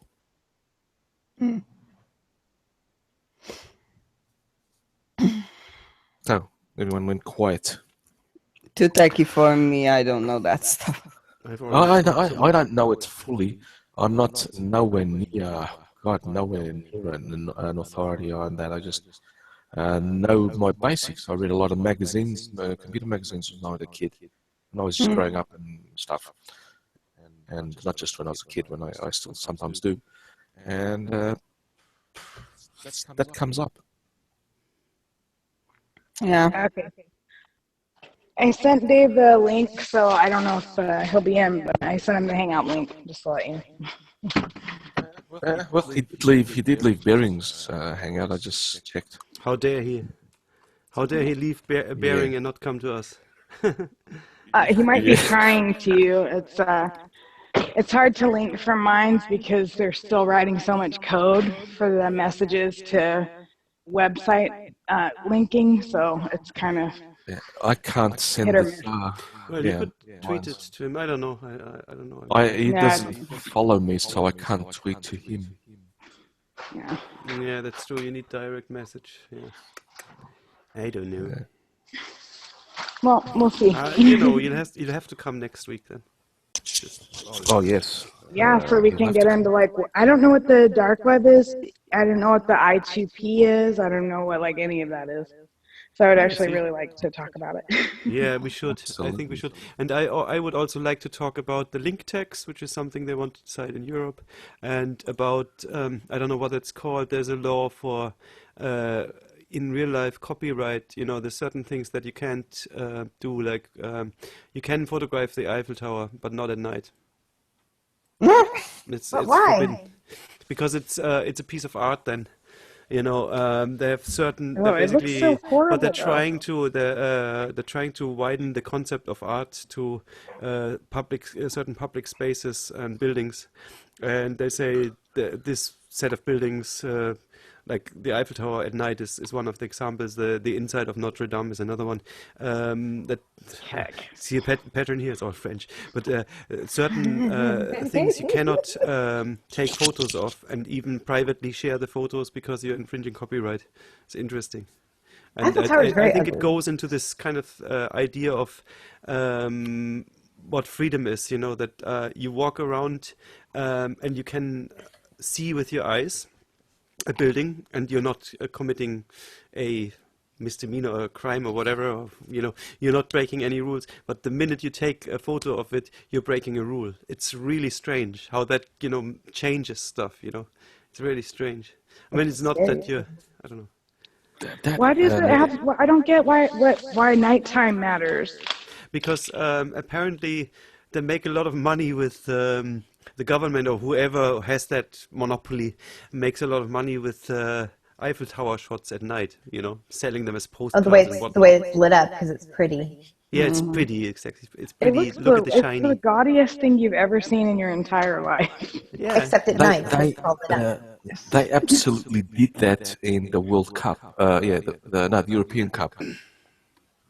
And there's some well, they I, got typo permission, you going know, on. they obviously got permission, and they probably fucking paid for it. yeah, but I You mean know?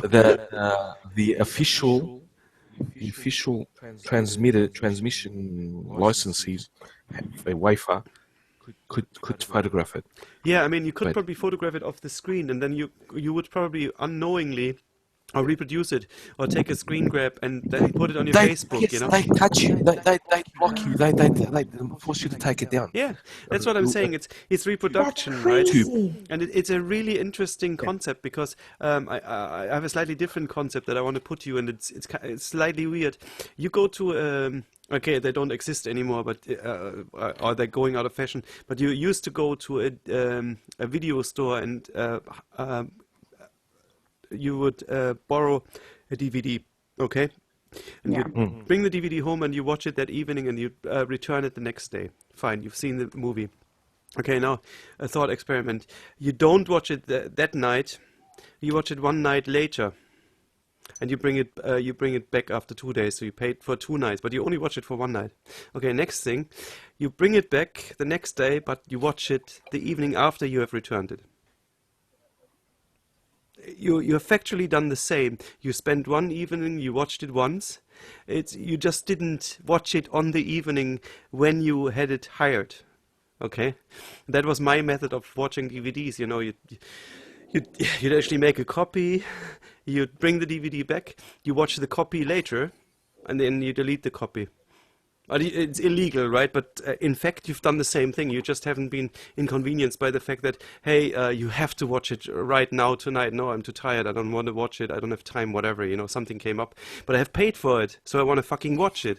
Right, okay. Yeah, See? but it's illegal, like right? Mark once And said, you made a copy. yeah, exactly, a copy. But then, what is a copy? If you stream a video, it has to be copied somewhere into a cache, into a memory area. What you're watching is actually a copy, even if you stream it live. It is a physical copy. So what makes a copy a copy? I understand. It just is a so copy. many- It's just what you're buying is time. Or another example, you get those skyboxes, right? I don't have one. I have free to television, free to air television, like satellite, you know, which is kind of financed just by advertisements, you know. But if you have the skybox, you can watch the movies, and you can say, hey, stop, I can't watch right now, and then you can come back later and watch it an hour later or a day later. And that's a copy, right? Exactly. Oh, yes, It's a fucking copy, right? And it doesn't really matter whether you watch it live or you watch it an hour later or a day later. You got the right to watch it once, right? So I know that it's by the law it's not the same, but technically you're always watching a copy anyway. Oh, yeah. For example, Portuguese copyright laws allow me to keep a copy on my computer. Of something you bought, is it? Exactly. Not something you hired. Even, Once even, you hire even, it. no, not hire. We don't hire anymore. That's finished with DVDs and that. But for example, I pay for my cable TV, and there's a small app which I see a certain amount of television, certain channels. Not everyone, not all of them, because I have 200 channels, but I can watch 70 on that app at home. I can record that program onto my PC, and it can stay there. Right? See, it's legal. That's cool. The moment I try to make a hard copy of that, burn it onto a DVD, pass it onto an external hard drive, then I'm committing piracy. And I think that makes more sense, You know what the thing is?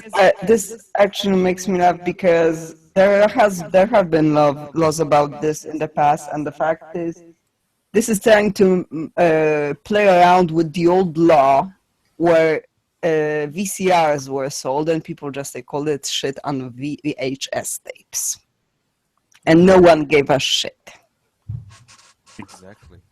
Yeah, and remember, I don't know if you still remember cassette tapes from music? I do. Yeah, I do. And there was an argument when cassette tapes were freely available to buy that home recording kills music. The recording, the act of making physical copies, but it didn't. I mean, I have a huge vinyl collection still, and we always copied our vinyl to cassettes so we could listen to it, and then we'd swap them over. Somebody might buy an album by Pink Floyd, and then you'd make a copy for your friends, and then you'd buy an album and you'd give them yours. But the funny thing is that a record would cost like £5 or something, and then they invented CDs, and suddenly it was 20 quid, and they said, well, but CDs are indestructible, they never break. And they kept that high even after everybody found out that it was a scam and that they fucking do break. They kept the high prices up, and now you get those prices when you buy an MP3 on iTunes. You get like £8-9 for an album. That's why that whole model currently dies a little, because everybody can stream it, at the moment. I remember when the cassettes were not just to copy albums; they were to copy the musics you liked. Yeah, sure. I mean, either albums or you'd put together songs from albums if you were asked, It's a bit cliche. It is a bit cliche, but I still do it. Mixtapes, right? Exactly, from Guardians of the Universe. Mm-hmm. Yeah, awesome. That's yes. I did that fucking awesome mix. I had lots of cassettes like that. Awesome mix and great mix and stuff hey guys, like that. Sorry, I hate to be a drag, but I need to go. My kids are killing each other. Okay, both. Thank you for coming on. Thank you for coming on. Thanks for inviting me. I love your face. Bye, I love Mama. your face. Next week. Bye, Talk guys. again. Bye.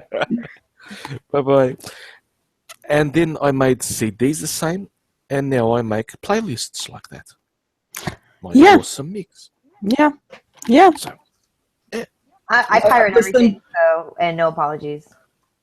Well, I'm Russian. Explain that to yourself, how that goes. Russia had one of my favorite websites, ligamusic.com, and they were quite cool. They had a price of, it was something between 5 and 10 cents per track, or maybe 3 cents. You could buy like more, and they said they had a provision that was according to Russian law, and they put a percentage of whatever their income was aside to give to the artist. I don't know how high that percentage was, but that was a kind of a reasonable price, I thought. Like a euro or a dollar for an album. That's a reasonable price in my mind for a copy, for the service. I know it's fuck all, but it certainly beats ad revenue on YouTube. If you look at it nowadays, because now that's just gone. It's just you just can't make money with albums unless you're Beyonce. You have zillions of people,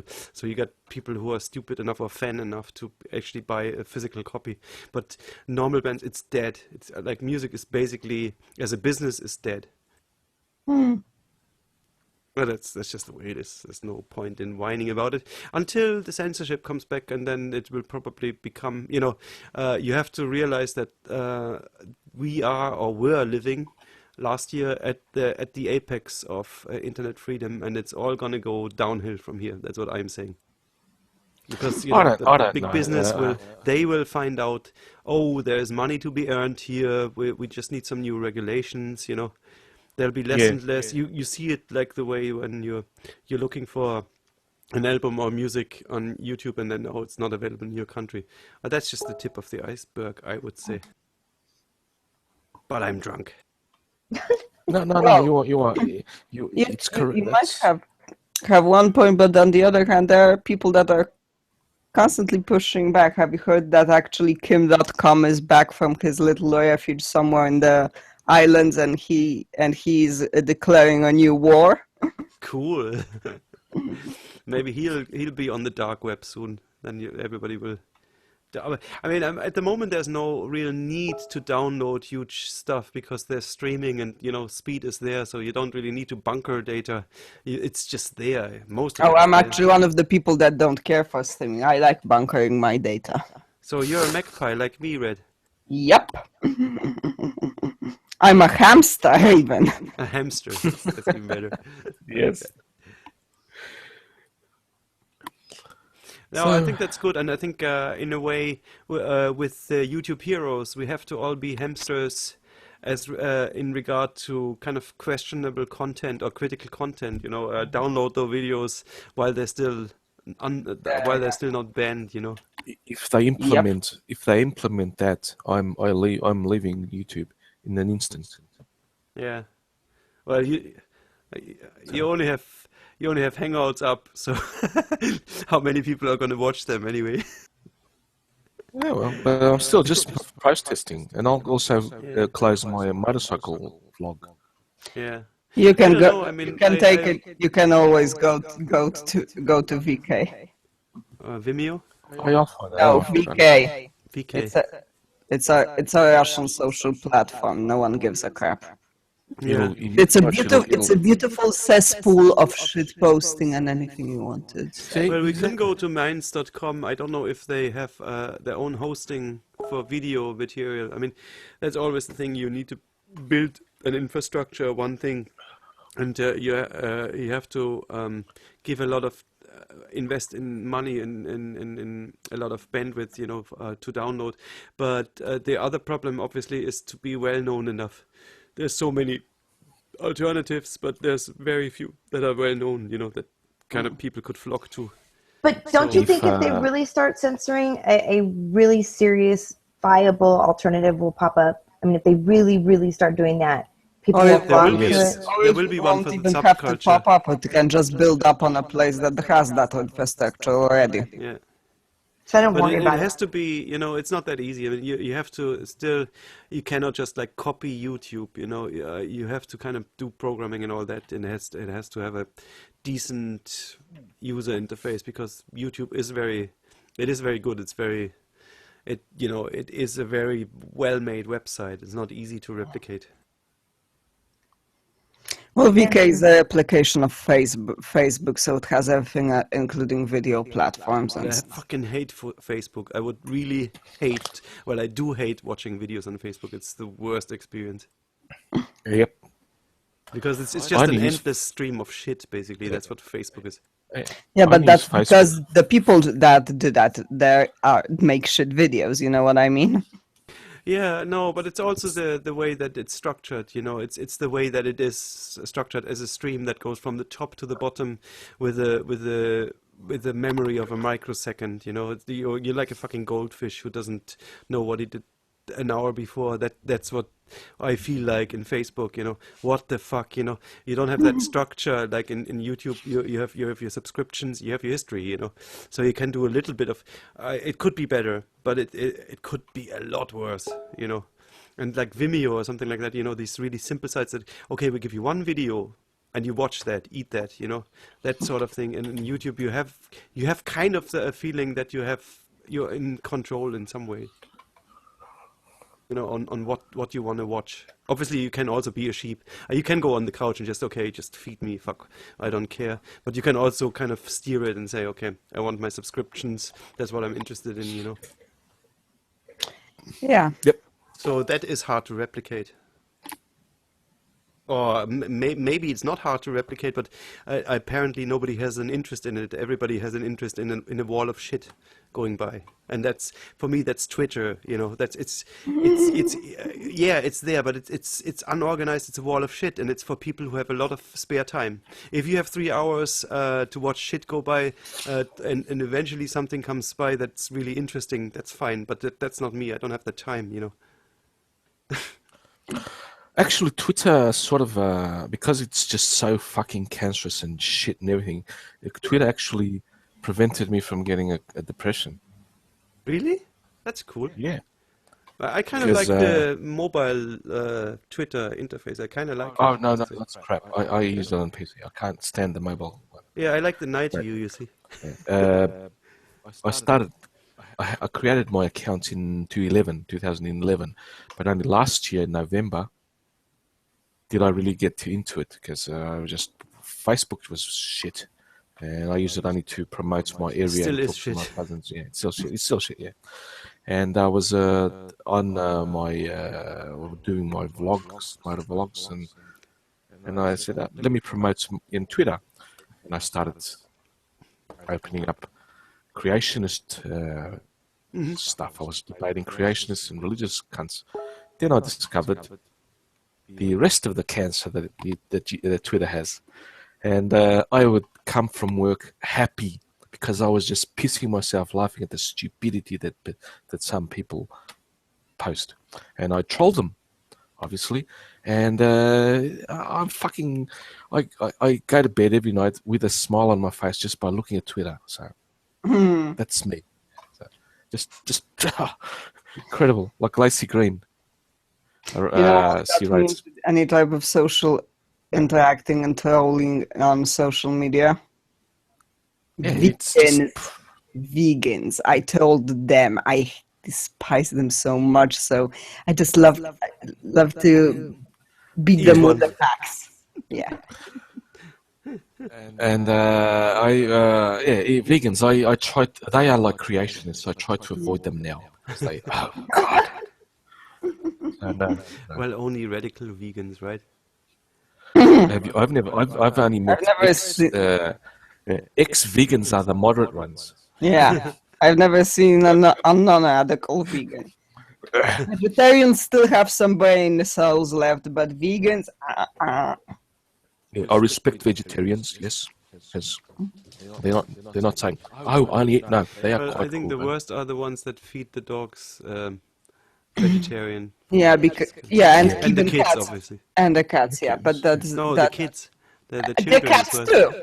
Yeah, some of them feed their children, and then That's they have abuse. to give them supplements and all sorts of things. Yeah, and but then, it's but towards animals like cats and dogs, that's just plain abuse because they're gonna eventually get sick and die from it. whereas when they do it to the children, it's not abuse, right? Well, towards kids, it's technically being considered as abuse. There is actually a bill being debated in Italy now, which would forbid feeding small children and children in general vegan diets until they can make their own mind up at the age of 16, because in the last 2 years there have been at least 4 children that died because of it from malnutrition. Makes sense. Yes. I would Italy say has until they're old enough to have the second set of teeth, right? Because if you don't, then you might never get those teeth. Until they're 16, when they're basically almost grown up. But Yeah, Italy they has can make such their a own strict. Yeah, Italy has such. It's probably one of the best food policies for children which I can think of. At school, in the Pasta and wine. school. No, they have pastas, vegetables, fresh vegetables, and good quality food, not shit frozen crap that many countries, even Portugal, it's almost beginning to have Well, we that. heat the food, we don't take it straight from the freezer into the child's mouth. Yeah, but it's still frozen crap. It's processed food. They cook Eat there. your At schools, frozen they peas. cook. Yeah. You have to cook your food as it should be. Get the ingredients and cook it. That's what they do in Italy. Not eat some shit that's already been made. No, Fresh food. Yeah. fresh food, exactly. Thank you, Skepo. Oh, I'm not gonna talk anything. I'm a junk food junkie, and everyone fucking knows it in this country. I don't get me wrong. I grew up on junk food, and I love still slow occasionally food. like it. Now I make my own junk food, which is much more healthier. Yeah, that's good. My daughters, they like to make burgers and stuff. I like to joke around that I should be the poster child for McDonald's. I wish my kids would eat McDonald's. My food bill would be so much cheaper. Yeah. But I think everybody can have a hyperactive thyroid, right? Yeah, but the thing is also that I've actually heard that the quality of McDonald's differs from country to country. So maybe it's also that, because around here I hear people bitching, but trust me, this stuff it's spiced, it's flavored, it's good, and it's not skins. This is meat. I can tell you this is fucking beef. Well, that's not like Yeah, McDonald's here. We or also beef, have or it, yeah. maybe some East Russians. My cousins came from Australia, and they like McDonald's. So went to a McDonald's recently, and they said, "Shit, the patties are twice as big here in Portugal as they are in Australia Really? for the same price, basically." Yeah. Yeah. No, I think McDonald's. I don't know. I like. I don't know. Sorry. Burger King or something. And everything's like 4 times bigger in America. Yeah. Oh yeah, but from what I know, you don't get a McDonald's burger that has a big patty. And on top of that, it has a big patty made of breaded and deep fried cheese. It's the lumberjack's burger. Riddle me this: do the American McDonald's burgers also have these disgusting gherkins in them? Yes. Oh, everywhere has it. Even That's a here. given, right? And everybody takes them out. Or the kids will take them out. I like them. I collect them. We don't really ever eat like fast food. Yeah, I collect them for my kids. They like them, but they've grown up on different pickled things. So I like those pickles too. I don't know Well, what. I like sour pickles. I don't like the salty ones, and they're all a tinge too salty for my taste. Salted gherkins. I like sour gherkins. They're nice. yeah, but everyone takes them out of the burgers. They're like, ew. Yeah. So you get loads. I don't. Okay, I think we can end the stream. What do you guys say? I think we've covered. See you soon. Yeah. Fun. I think it's been really good. Dave didn't come today. Maybe we can get him to come next week, and we'll set up I'll set up a stream especially for him. Does he have any pets? Do you know? I don't know. Because if he does, you could kidnap one of them and hold them hostage until he comes on a stream. Yeah. I'm not going to Makes sense. Maybe we Ireland. can get some Irish person. I'm in Ireland, so I'm open to suggestions. Then you're closer to him than I am. I am way closer. And the other day he said he's visiting somebody in Galway, and I thought, oh, he's talking to the Minds.com founder or something. Maybe there's a job for me or something. But how easy sadly, I stalking. was mistaken. He's asking to be stalked. Exactly.